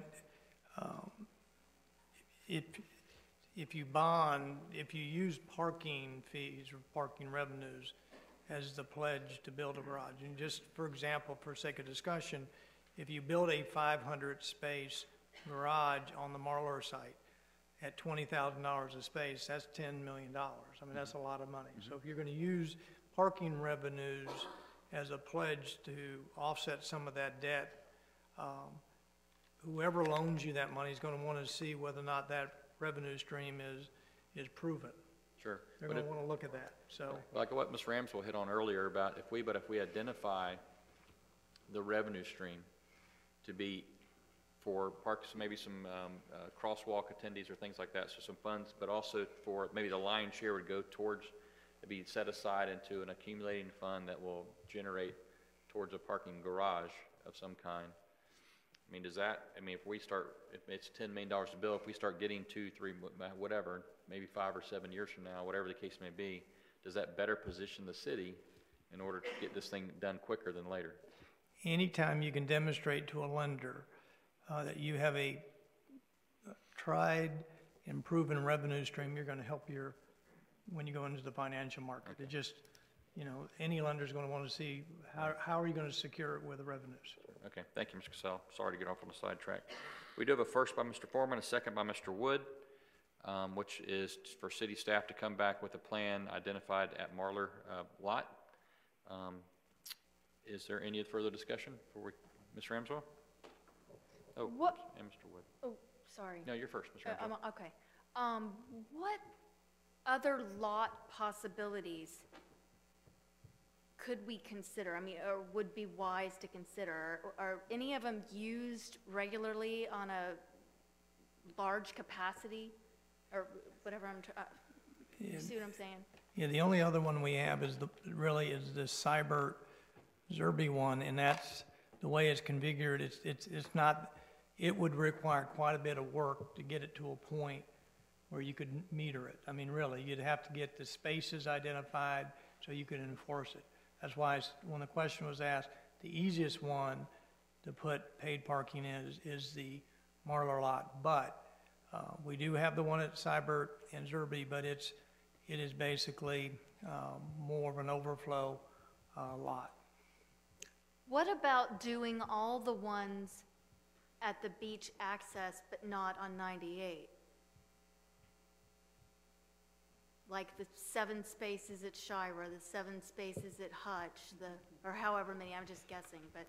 Yeah, the difficulty with that is Decker. if you move away from the individual meters, which the industry is doing, and you go to a multi-space, you got to have quite a bit of those $10,000 to $15,000 equipment to be able to do it.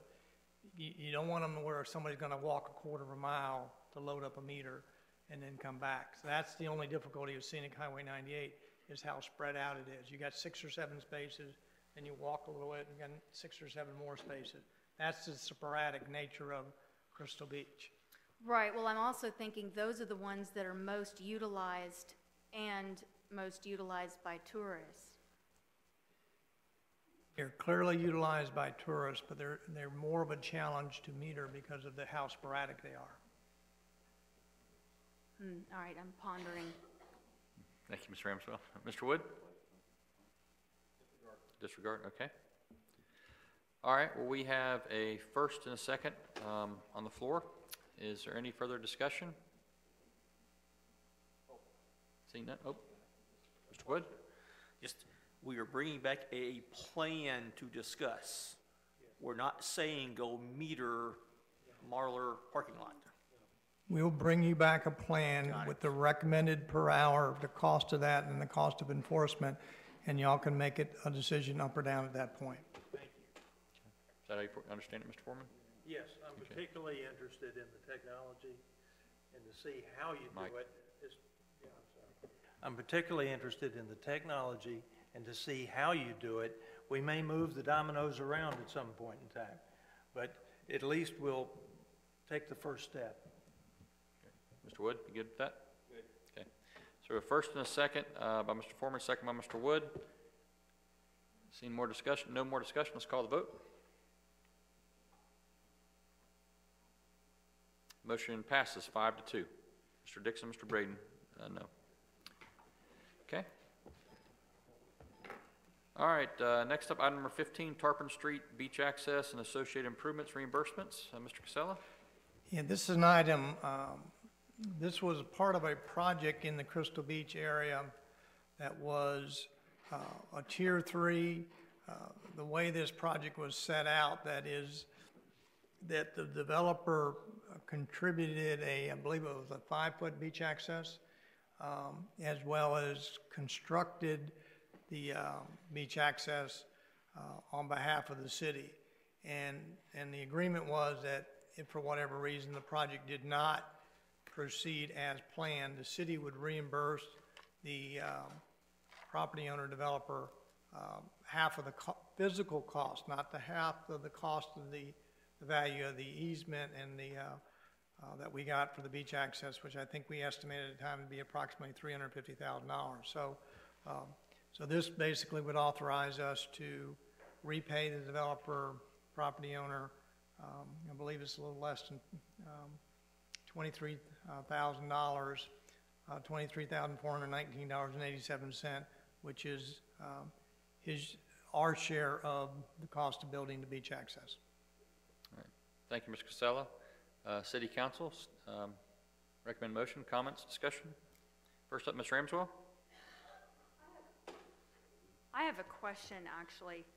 I see where the minutes from the meeting were attached back in, I believe it was 10.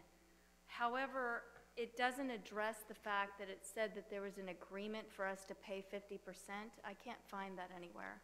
Yeah, Mr. Galander, you want to reference that? Our understanding was we utilized the motion of what was within the staff report and the proposed options as the agreement and took that forward, and that's what we'd utilize to work with the property owner and the developer to come up with those options. I believe I put those in the report.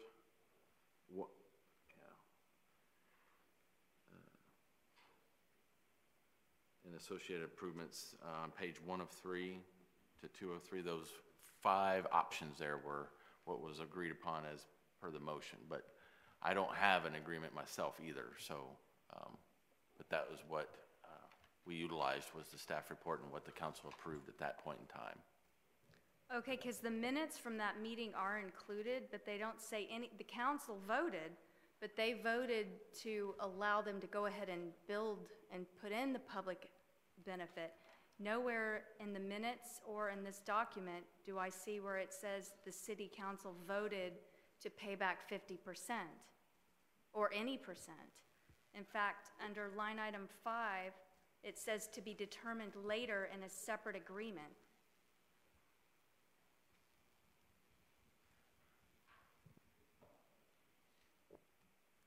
I guess it was probably included in the staff report.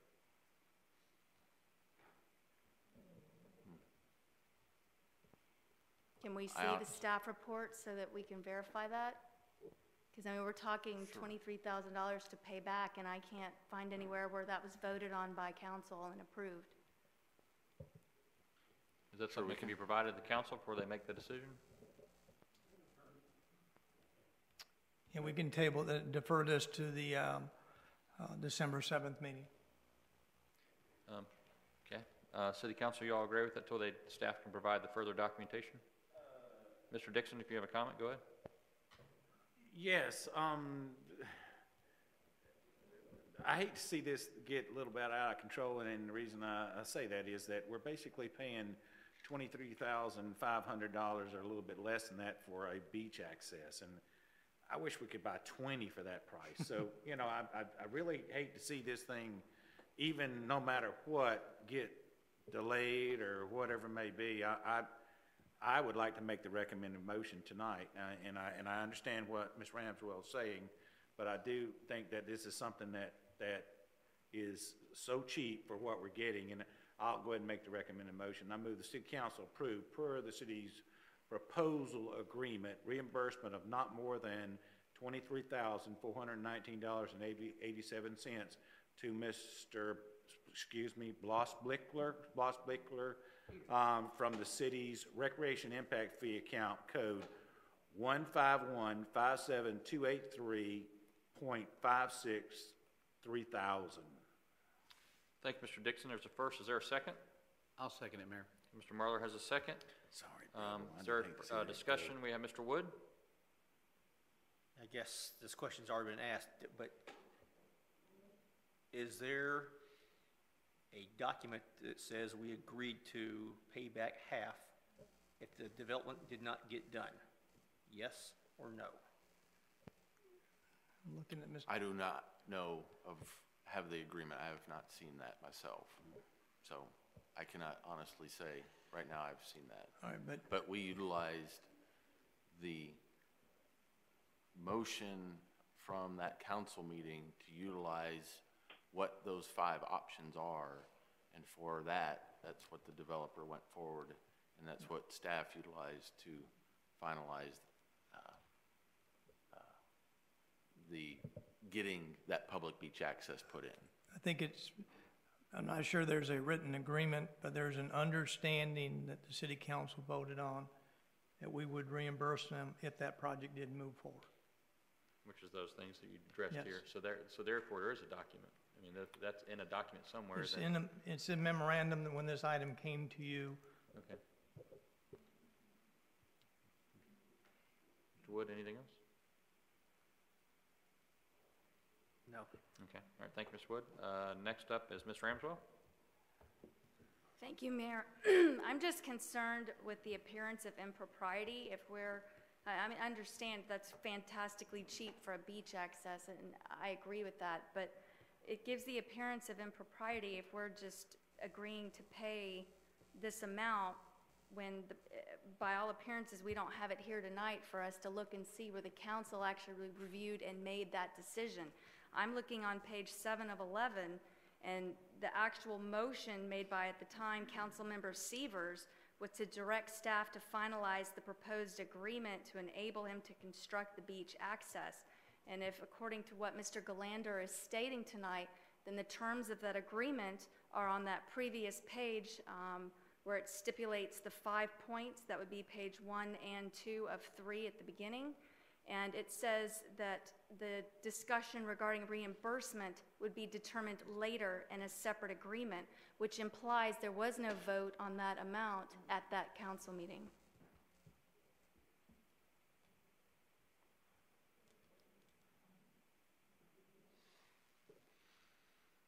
Mr. Galander, you have a... I don't, no. Okay, all right. All we can do is go back and look in the file and in the... I can go back in those minutes during that meeting and... I know, Ms. Trammell, you had the second that night. I mean, do you care to, do you recall the details? Okay, that's okay. So you affirm then, okay. All right, so what about, there's a motion and a second, and we have one more person for discussion. I'll make sure Mr. Marler, 2 more people, pardon me, gets to speak. Assuming this thing passes, could you still, for bring it to staff once it's done, or to council, or if it doesn't pass, could staff have or council have a second crack at it based on verification? Okay. Well, actually, let me let the other people speak, and then we'll come back to Ms. Trammell. Okay, Mr. Marler. Thank you, Mayor. What I was going to say was this: although I wasn't on council at the time, I'm assuming this was on a Tier 3 situation, and this is one of those glitches in the Tier 3 system that we were hoping to fix with our new way. We asked, or we demand, or we require public benefit as part of our tiering system. They went ahead because they were still probably trying to get the financing, find out exactly how many units they were going to be able to sell. I'm assuming that. But they went ahead with the public benefit that we required them to have as part of it. So now all we're doing is they're coming back and saying, okay, we're sorry, our development didn't make it, but we did build the public benefit, and so we're just asking for what we put in as part of what you asked for to begin with. I think that makes sense. So that's like I said, that's the glitch, part of the glitches we have in the tiering system. Thank you, Mr. Marler. Mr. Dixon? Yes, I just want to reemphasize tonight that I understand that there could be some confusion about what went on in the past, but in essence, we're buying a public beach access, which we need many of for $24,000.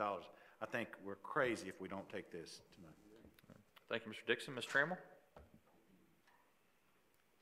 I was going to make a substitute motion that this come back at the next meeting with the information for the vote. We're not postponing but 2 weeks, so. Thank you, Ms. Trammell. Here's a first. Is there a second on the substitute motion? Mayor, could I help you? Sure. That'd be a motion to continue the matter that's not a substitute. A substitute would be something that took action. Okay. So a motion to continue to that specific date and time. Okay, we have first by Ms. Trammell, second by Mr. Wood. On a motion to continue, Mr. Foreman? Do we have a title problem?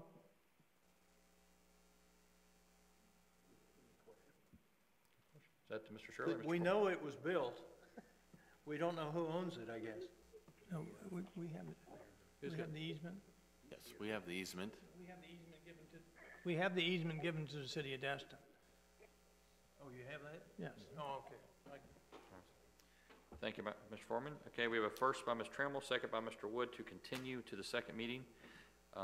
Is there any further discussion on that? Okay, seeing none. Oh. I was just going to say, when it comes back to the next meeting, if we're still sitting in the same boat and we don't have the paperwork that satisfies Ms. Ramswell, I would vote with Mr. Dixon that we go ahead, because we do have the easement, and he did build the stuff on the easement, so we're still paying him for what he did. Sure. Okay. So.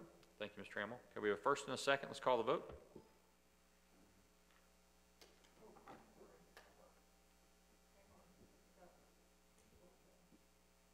Motion passes 6-1.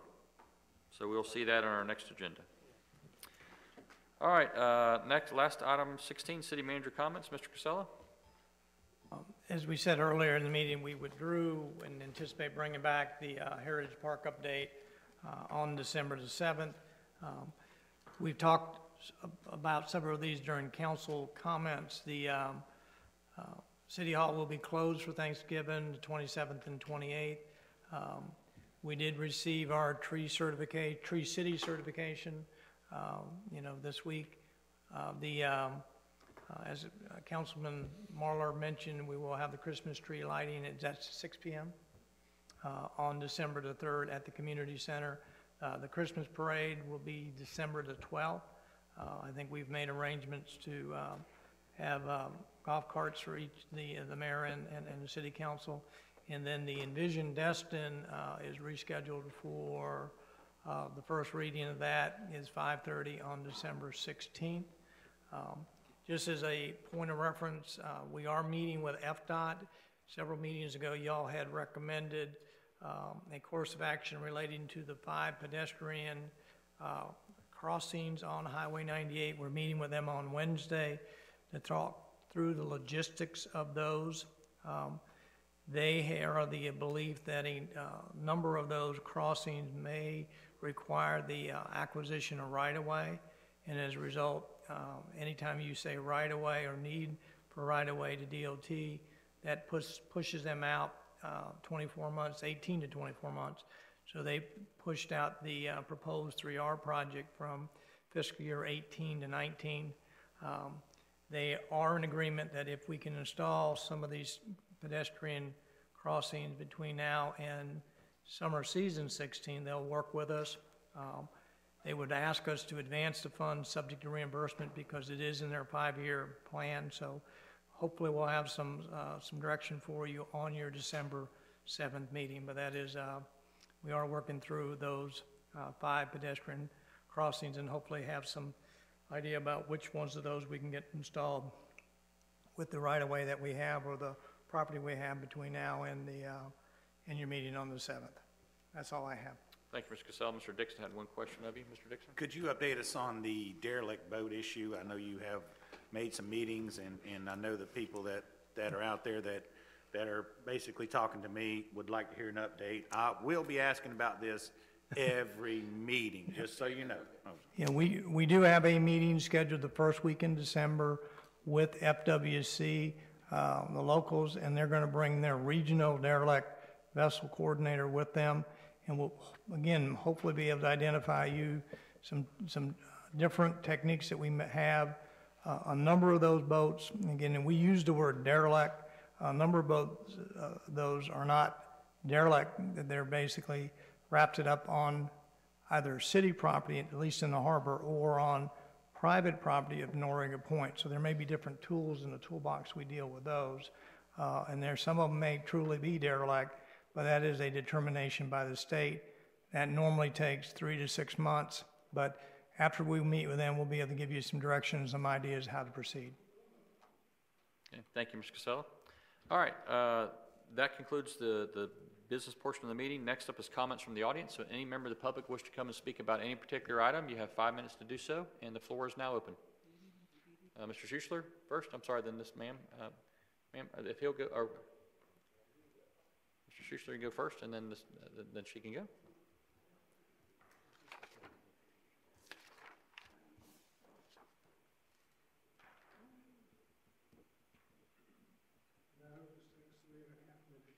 Oh, you can take 5 if you like. I want to get on too. Okay. Good evening, city and staff, mayor, council. Thanks for giving me the opportunity to speak again. On November, excuse me. On November 2nd, 2015, I stood before this council and asked what I thought to be 4 fairly simple questions. Those questions were pertaining to the numerous meetings held by Canaan and Associates regarding Comp Plan 2020. I provided you with a copy of my comments of that night and the questions at that meeting with the answers that were provided. My questions are in blue, the answers received are in red. Please read those questions and answers to those questions. I attended most of these meetings, and I've spent countless hours going back and reading the minutes for over the past 2 years for every regular council meeting, special council meeting, and workshop, which there were 17 workshops. There is not one reference in any of these meetings as to whether the council should attend or not attend the Canaan meetings. The previous answers to my questions are simply, in my mind, unacceptable. So I'll ask you the primary question once again.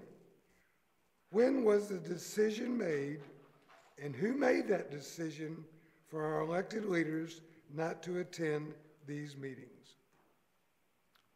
Mr. Casella, do you mind, I know that I'd followed up with you after that.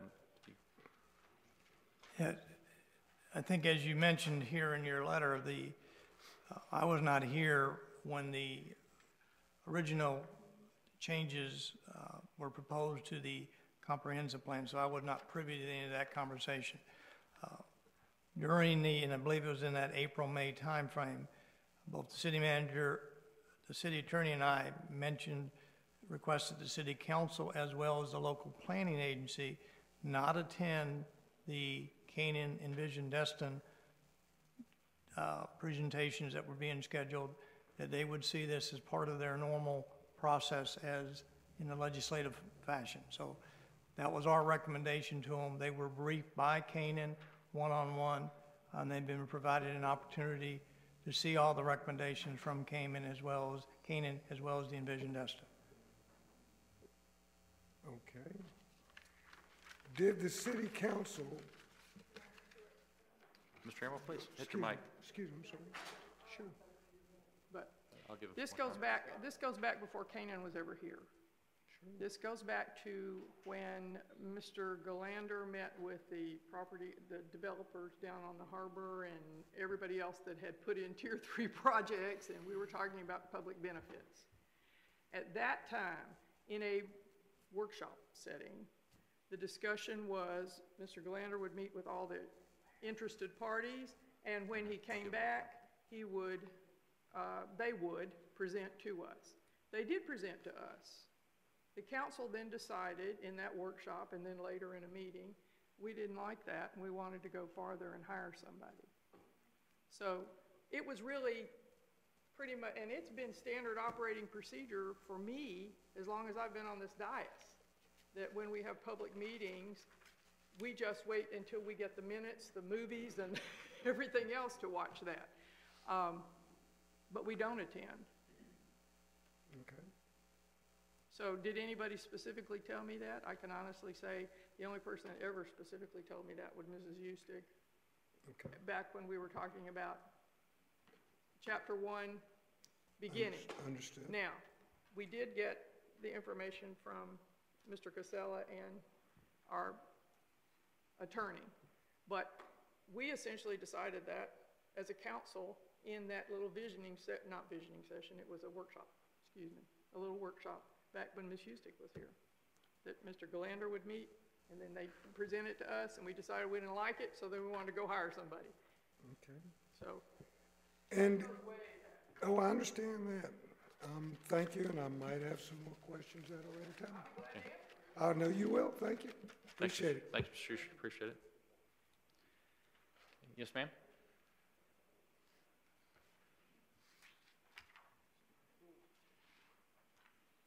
And if you know how to turn the mic on right there, you just hit turn the mic on and state your name for the record. Great, thank you. Hi, my name's Patty DeFrenz. I was here November 2nd,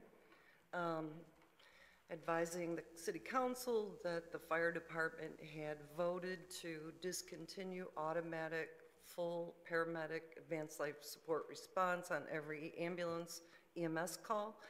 And just like the previous gentleman, I'd like to know when we get an answer to those questions. Now, I was told the district is separate from the city. However, the city contributes $100,000 to the beach safety program, which is on the fire budget. Mm-hmm. And they just promoted another chief, so I think they have 6 or 7 chiefs now. And the beach safety chief only works seasonal, and yet these funds are going to fund his full fire pension for a part-time job. But we, the citizens that pay these tax bills, are not getting full 24/7, 365 days a year advanced life support. It's our fire commissioner's responsibility to make sure that what Fire Chief Tuffy Dixon started is continued, because we bought, according to what the Destin Fire Department says, you will have paramedic service 24/7, 365 days a year, not pick and choose who's going to get service. I can guarantee everyone that leaves this building, if you fall, break your ankle, they're not coming, even though they're right here. And if the county ambulance is transporting, you have to lay in that concrete in the cold and just wait. And 911 callers' information is often very sketchy at best. They're only civilians. Very often people fall because they have a drop in blood pressure or they get dizzy. It could be a minor stroke, which made them fall, which made them break their ankle. Every emergency medical call where someone dials 911 is just as important as any other issue brought here tonight that I've heard. You know, sign bumps, dips, all these things are important, but there's nothing more important than public safety, and that's what you're all here to protect, and it's our taxpayer money. Ms. Ramswell, who was the attorney that's involved in the letter that you received? If you want to address the city council, you need to do it through City me. council. If you I need to do believe it through- was Dana Matthews, but wasn't that the attorney that also represented the strip club owners? And the city of Destin paid them $2.1 million out of an unnamed fund, but we can't have full advanced life support on every 911 call? It doesn't even make sense. And I think the total amount was like $4 million after all the legal fees, subpoenas, depositions. I think we can, even though you're separate entities, you do contribute $100,000 there. Could we have an answer somehow at the next meeting when we ask these questions? Will a letter be given to the fire chief, Sasser, and the commissioners that this is not what people bought here for? They were promised this, and it's like Indian giving. We'll promise you this, but we're going to take it away because we want a second command vehicle. Have you gone to their meetings as well and asked them? Yes. For years.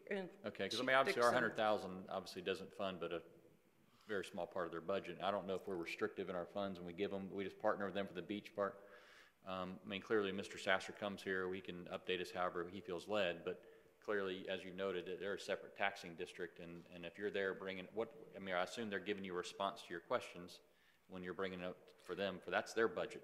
Well, actually, we ask questions, a handful that show up, and they don't publish our questions verbatim. They'll publish one sentence when it comes out in the print. You're not so giving we're an open not chance. getting the answers. That's why I'm coming here.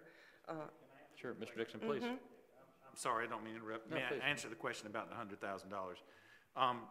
When we originally, and I was the fire chief there when we originally started the beach safety program, I stand by it today. That saved many, many lives. Right. But when we originally approached the funding of this thing, the Tourist Development Council, which funds the major portion of this, which is I think $500,000, a little over that now, wanted to make sure the city of Destin had skin in the game. And that is the reason that we contribute what we do, because Tourist Development Council contributes the largest portion of that. But they've always wanted to make sure that we had skin in the game. That was the skin. I think it has been increased a little bit since its inception, but I stand by it today that I think we get a good benefit for that $100,000 that we do give the city, or I'm sorry, the fire district for that beach safety program. As far as the operation of the fire department, I'm not going to respond to that because I don't think it'd be proper, and the fact that I don't need to be trying to be the fire chief from up here. But I do think that I do know you're going to the commissioners' meetings and discussing it with them, and I'm not going to say whether or not I think the fact that they did maybe cut down, and the responses that they did cut down, I'll just say that, are the sick calls. And when I say sick calls, I'm saying the people have gotten the flu or something like that and they need transport to the hospital. One thing I will say is we have a very good EMS system here in the county, for Okaloosa County.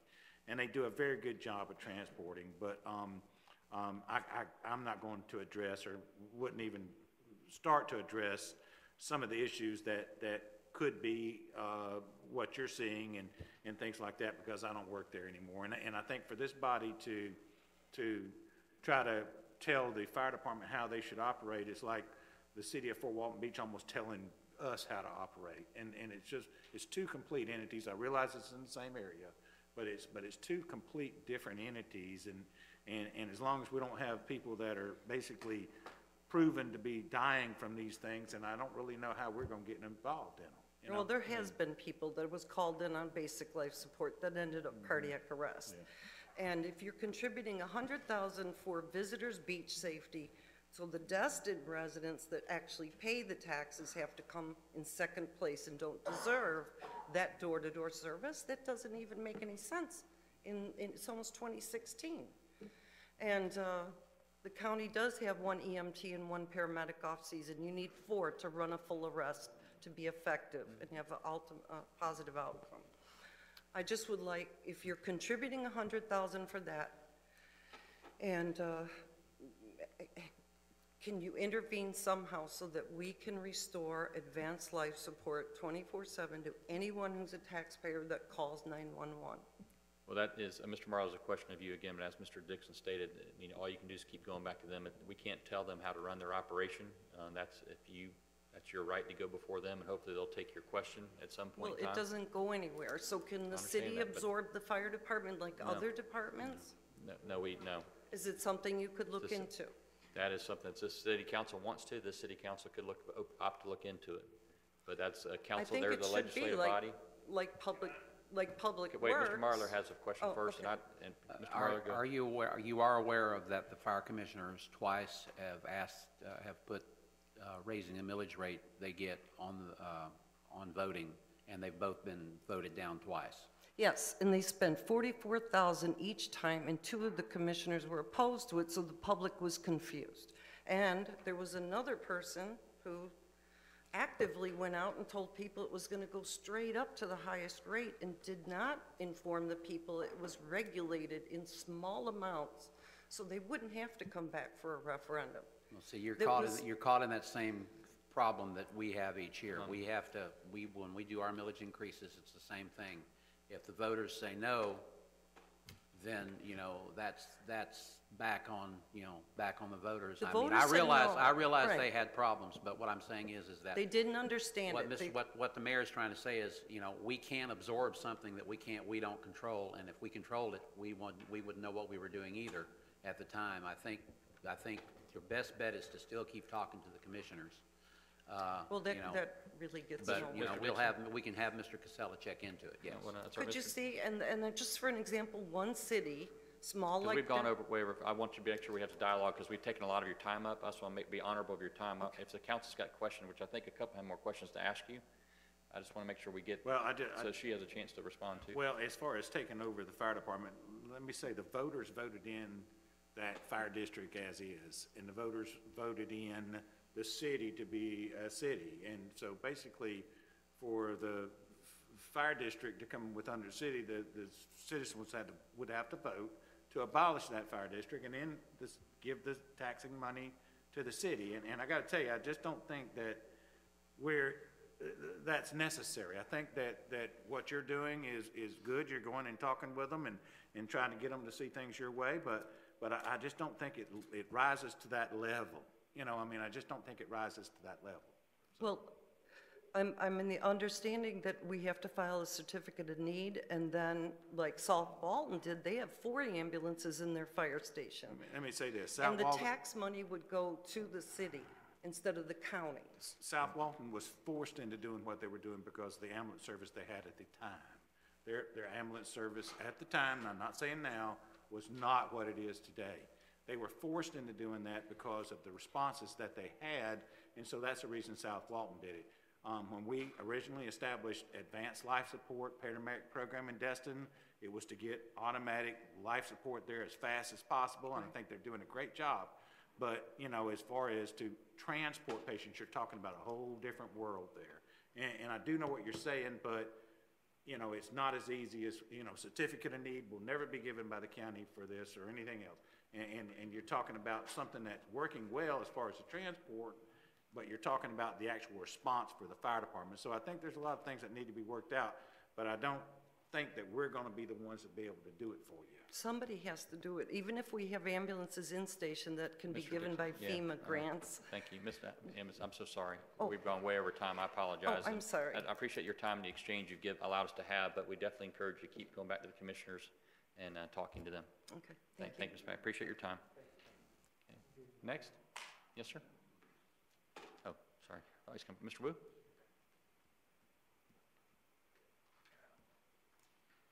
Good evening, Walter Wu. I live on 90 Sunfish Street in Crystal Beach, and thank you for everything you've done. What we are looking at in the parking lot and the meters, that's one of two things that I noticed about this city. There are no parking meters. Where are the parking meters?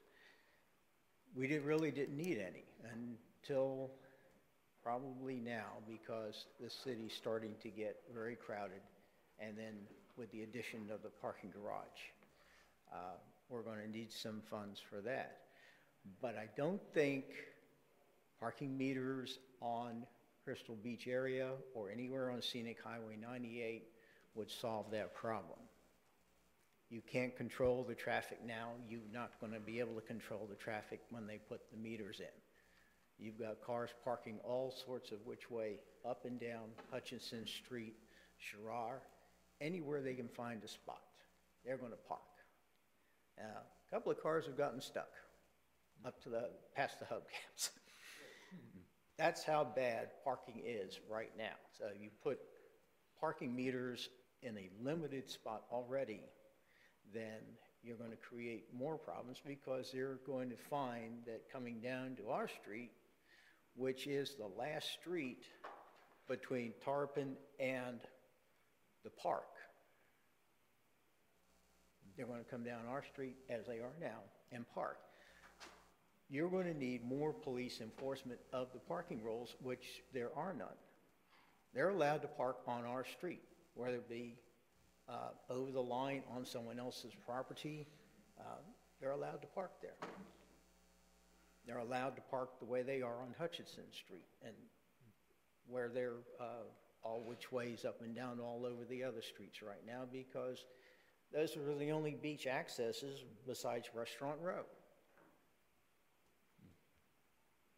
Thank you for your time. Mr. Wood, thanks for your comments. Appreciate it. Next. Ms. Bell?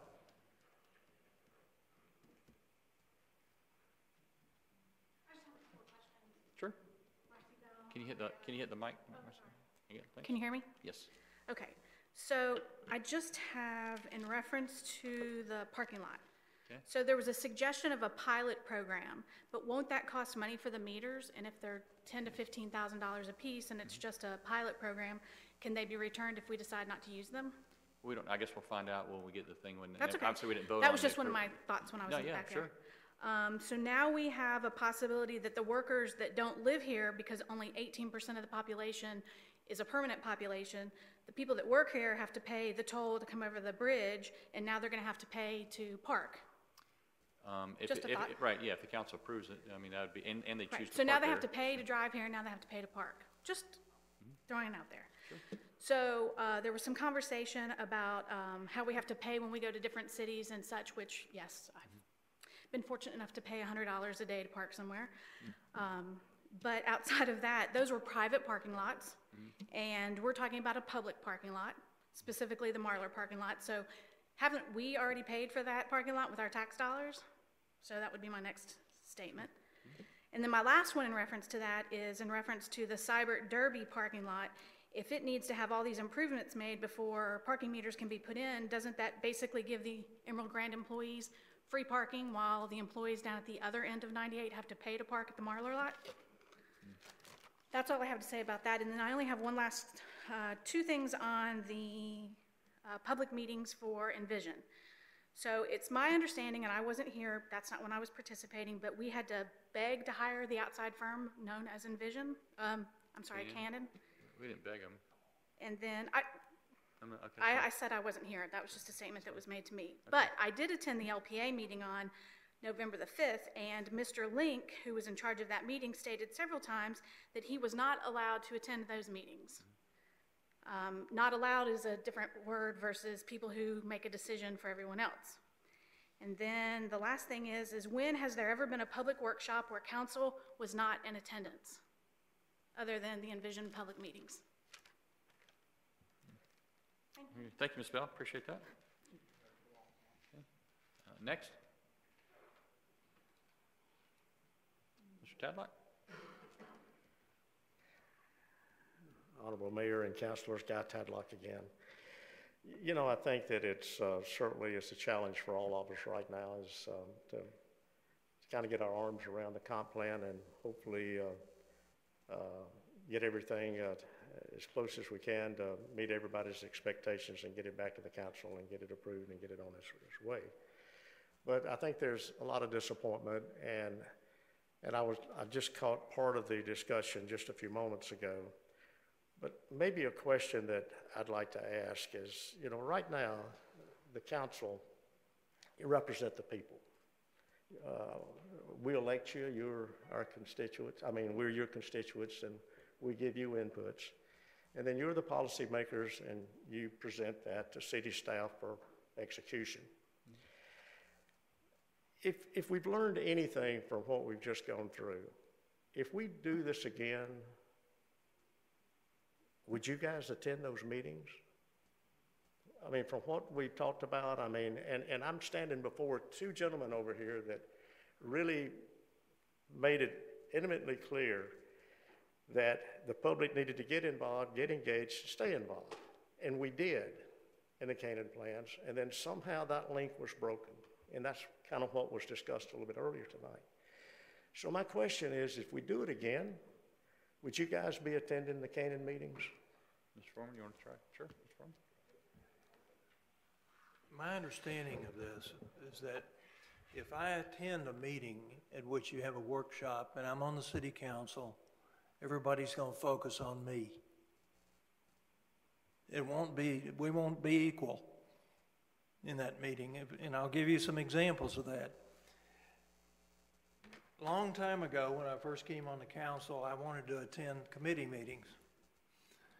And I was waved off on that also for the same reason, is that because the minute the council member enters the process, then it's no longer a free discussion of the merits of the issues being brought out. I'm not that important, but the fact is I vote. And so what happens is if I attend those meetings, then it tends to take away from the purpose of a workshop, for example, or a committee meeting. And so I would love to attend them, but I understand the background to it also, is that what we want is we want the raw material that comes out of a workshop to come out of that so that we can look at it objectively when it comes out. And that's been my understanding the whole time. I don't think it was a question of being deceptive or trying to keep the council from being involved for any reason or anything like that, but you tend to focus on the person that is going to be making the decision. Yes, sir, and I certainly appreciate that, and please, I want to be very clear, nobody feels like that anybody was trying to be deceptive in this. I'm not implying that at all. But I guess my frustration was that there was some really good dialogue that went on in those meetings. I mean, it was well attended. It was advertised. I mean, I think the night that, well, I went to most of them, but I think the night that we talked about Holiday Isle, I think there were over 100 people there. We had the real nice breakout group.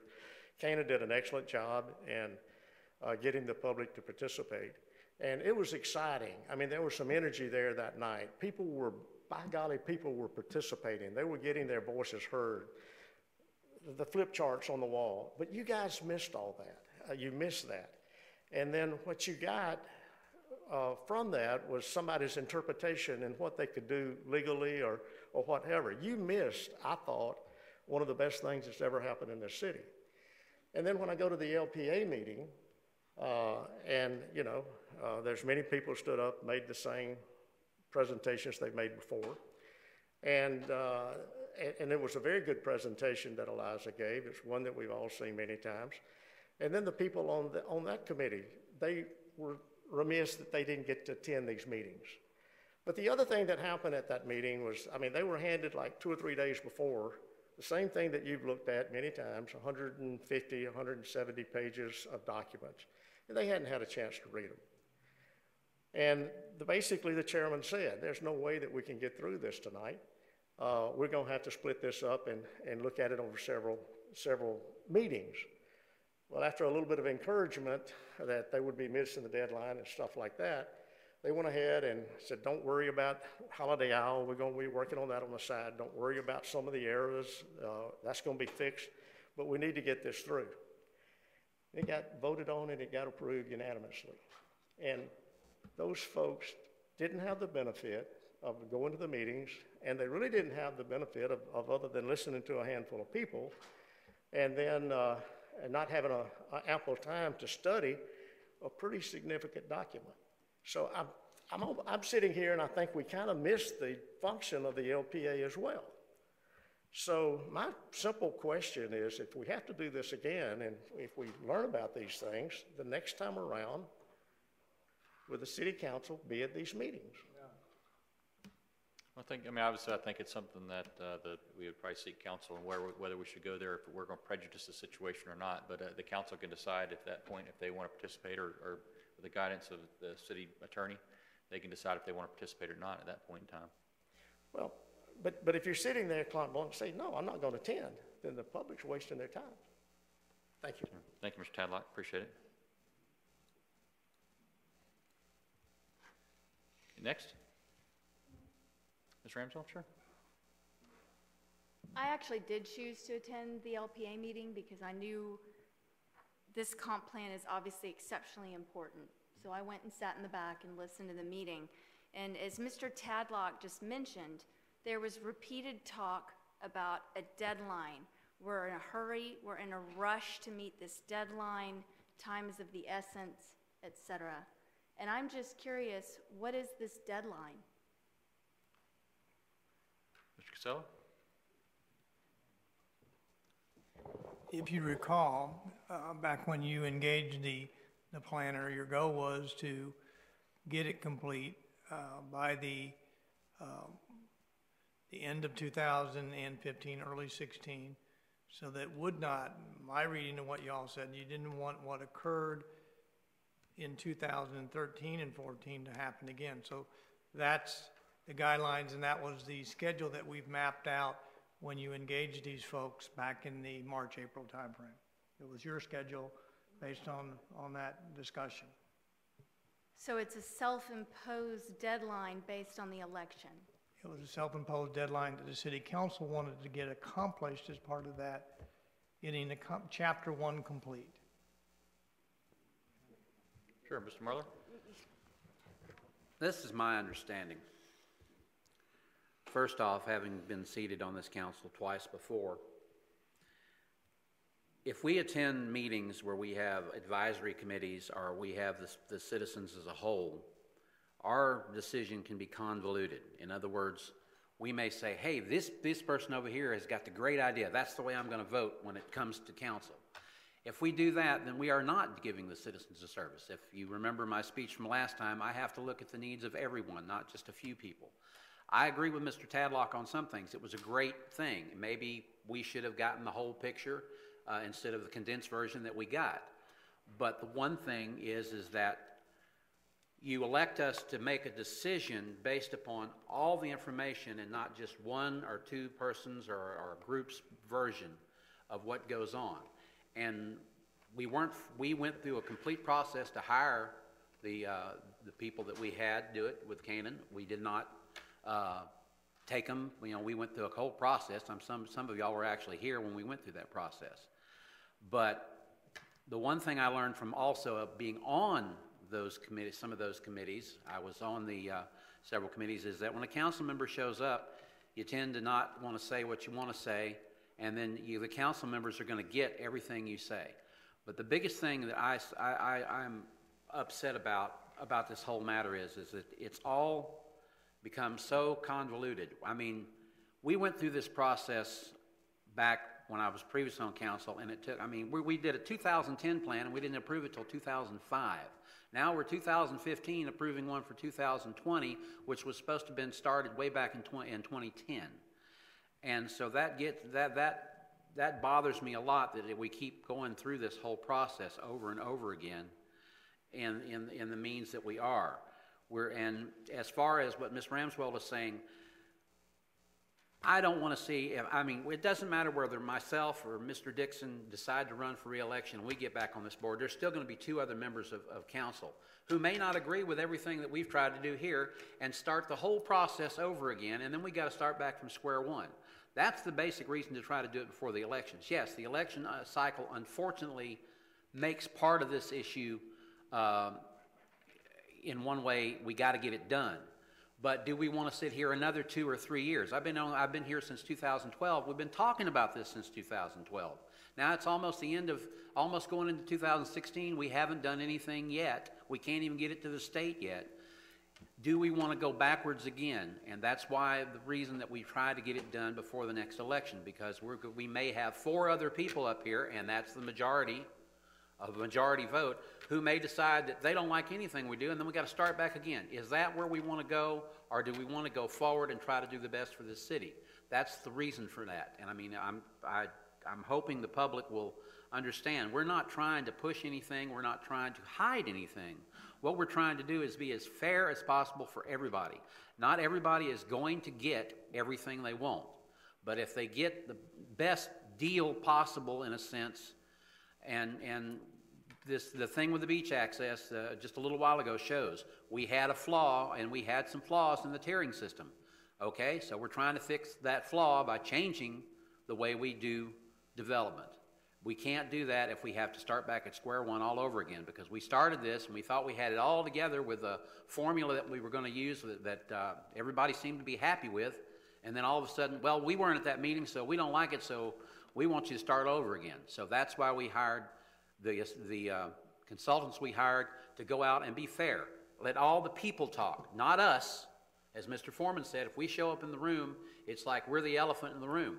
Not us be there, but you, the people, make the decision. Maybe we got the condensed version. Maybe we should have had the entire version to make a better decision, but we've got what we've got. Do we want to go backwards or do we want to go forwards? That's where we're at with why we didn't attend meetings, why we did not, why we can't really participate in those meetings because it will convolute our vote possibly, and why we're trying to get it done before the March elections. Thank you. Thank you, Mr. Marler. Anyone else from the public? Ms. Bell, you've already come forward. Is there something else? Why don't you submit it to Ray so he can get a copy to, he can make a copy for all of us. Yeah. Thank you, Ms. Bell. Appreciate that. I'd just like to say that if that's, I'll make just, that's one section, that's Holiday Isle on one night of 8 nights. yeah. Sorry.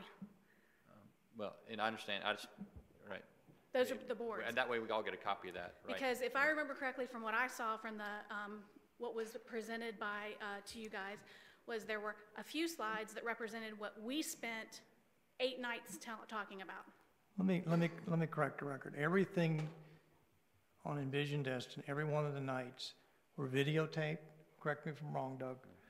And all of the posters were posted verbatim on the Envision website. So the elected officials could see and hear everything that was said during that whole session. I understand what you're saying.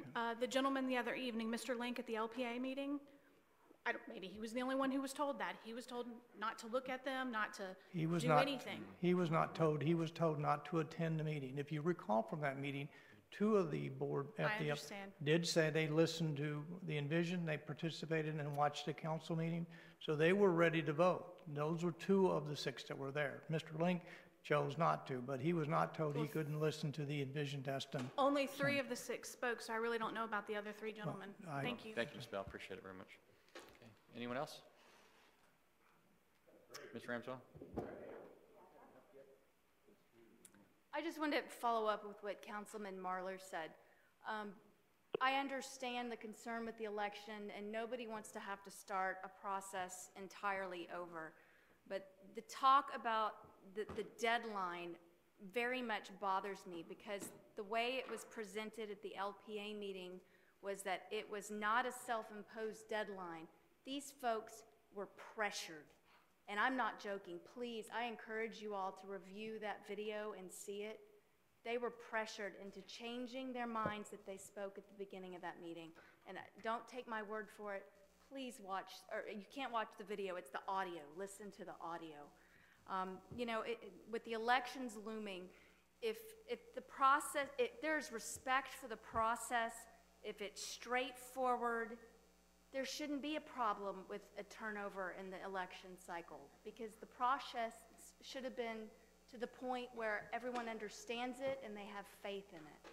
So the fact that these problems are arising, these concerns are arising, I think it speaks to the process. But again, I agree that I am very concerned about the pressure being placed on a deadline that does not exist with the state. Thank you. Mr. Dixon? I'd just like to know where the discussion came in about the election. I don't quite understand that. I mean, I've never felt pressure that if I choose to run again or whatever it may be, that I needed to get this done before that election. I've never felt that pressure, but, you know, I do, you know, say that we got to move forward. We got to get something done and move forward. So the election was never, in my opinion, one of the driving factors as far as to try to finish it in a timely fashion. So just wanted to put that point out there. Okay, well, thank you, Mr. Dixon. Mr. Ramswell? Anyone else? Okay. Seeing none, this meeting's adjourned.